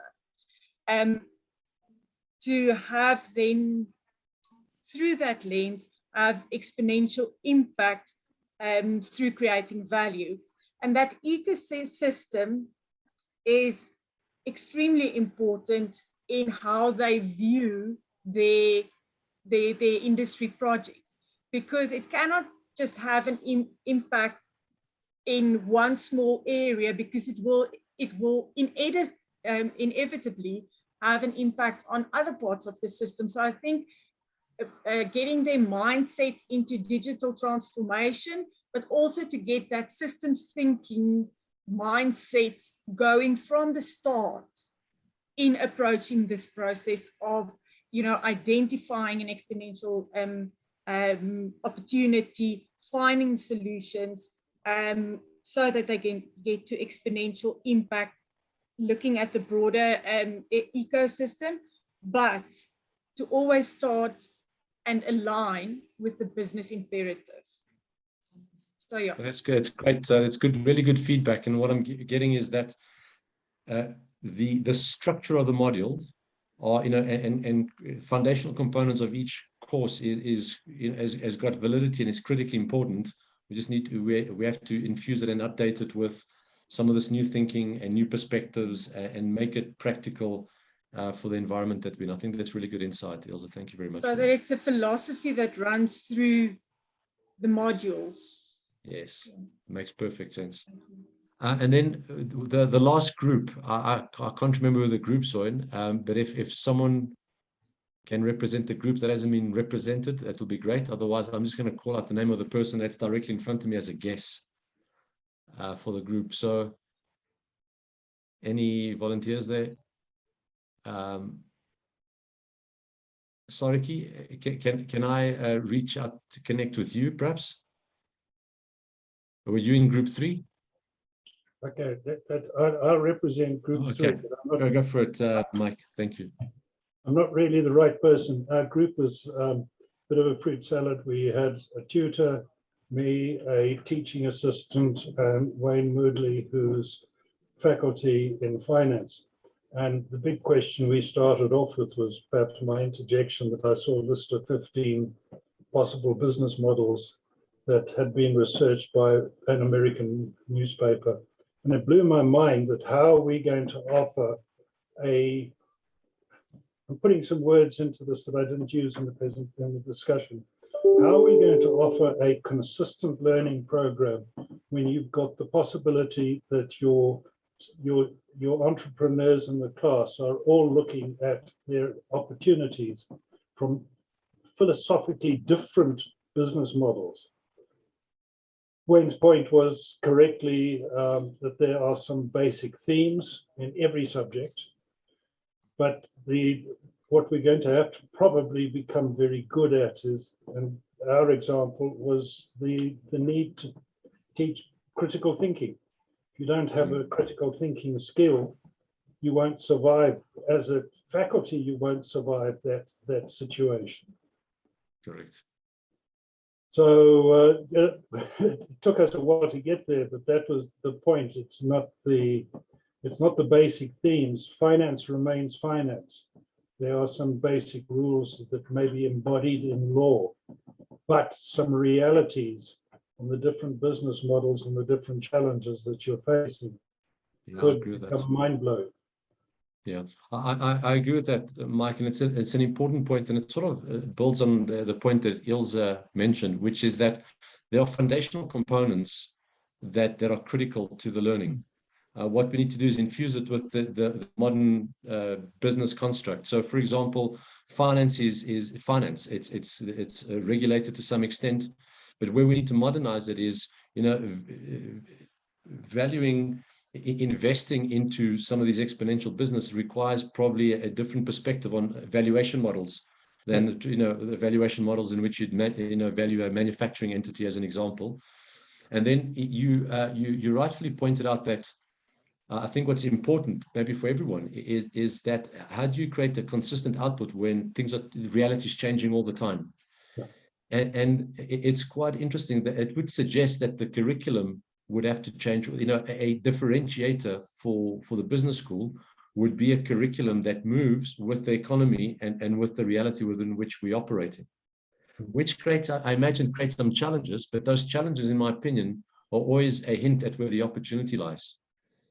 Because it's hard to update a curriculum. I was working with, I would leave him as an unnamed member of faculty who didn't change his material for 15 years. And then was a bit upset when people queried the validity of his course. And he got quite irritated about it. But I think what you're saying is that we may have to change elements of the programs on an annual basis, or because we're running it on the MBA on the 6 annual cycles. Yeah. The terrifying thought is changing the material or some of the elements of the material on a constantly throughout the year, simply because that's the speed with which the world is evolving. Correct. The case studies need to change and the terminology needs to change. And I think Monica will appreciate this, so blockchain is synonymous with Bitcoin, but where blockchain is evolved, we need to be talking about things like Solana, and we need to be talking about things like Cardano, and the case studies need to be applicable. It's the equivalent of going on a digital program and someone leverages, I don't know, Uber as the case study. People understand that quite extensively. So we need to find relevance for the day in terms of practical case studies, but also content and critical themes that build onto the platform, the foundational platform that is critical for the course. Thank you very much, Mike. And I think that's all the groups, Leslie. That is, Valter. And I think just for a lot of the folks who are on the gallery who've got at 12 o'clock, just to say thank you to you, Valter. I think the session has been amazing. I think your integration with Herman was well worth the conversation. Those 6 big ideas and how they've been elaborated on. And I think, we were starting to achieve the objective of really lifting the level of thinking, this thinking about thinking around the modules, the electives, how we pull the digital transformation theme through, and how we create a storyline. This is going to be really important. So thank you very, very much. To thank everybody who was with us today. It's always been a partnership with the online MBA. Valter, I know you've agreed to stay on for a few minutes for anyone who has any further questions. We're happy just to do that. But to those of you who do need to leave, have a wonderful day further, everyone. We're going to be following up with you. Brian's going to be following up with you just around your invoicing and some logistics. But we'll all be in touch soon. And thank you, Valter. Really, really awesome. So to those of you we need to release, that's a wrap. Take care. For anyone who'd like to engage with Valter for a few more minutes, you're welcome to stay online. Thank you so much, everyone. Thank you. Take care. Leslie, can I come in with Valter? Yeah, of course, John. Go for it. Okay. Valter, in fact, what I picked up from you is that the teaching used to be system thinking, and then slowly we moved to design thinking, and now we're really into digital thinking. Is that correct? Yes. That's where we are now. I think design thinking is still got a significant amount of applicability. In actual fact, Roger Martin, Leslie and I were talking about Roger Martin earlier. Roger Martin is the ex-dean of the Rotman Business School. Yeah. And he, design thinking is built into all his strategy work. And it's, he sees it as a critical ingredient for strategy development, innovation, and digital strategy development. And more recently, a good friend of mine is a faculty member of Singularity. We're both faculty members there, and he's used design thinking as the basis for the deployment of artificial intelligence.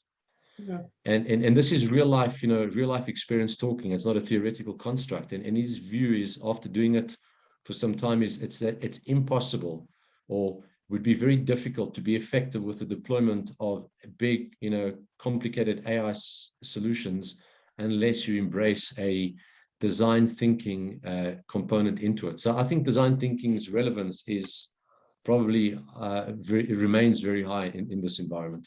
But can't you call it digital thinking?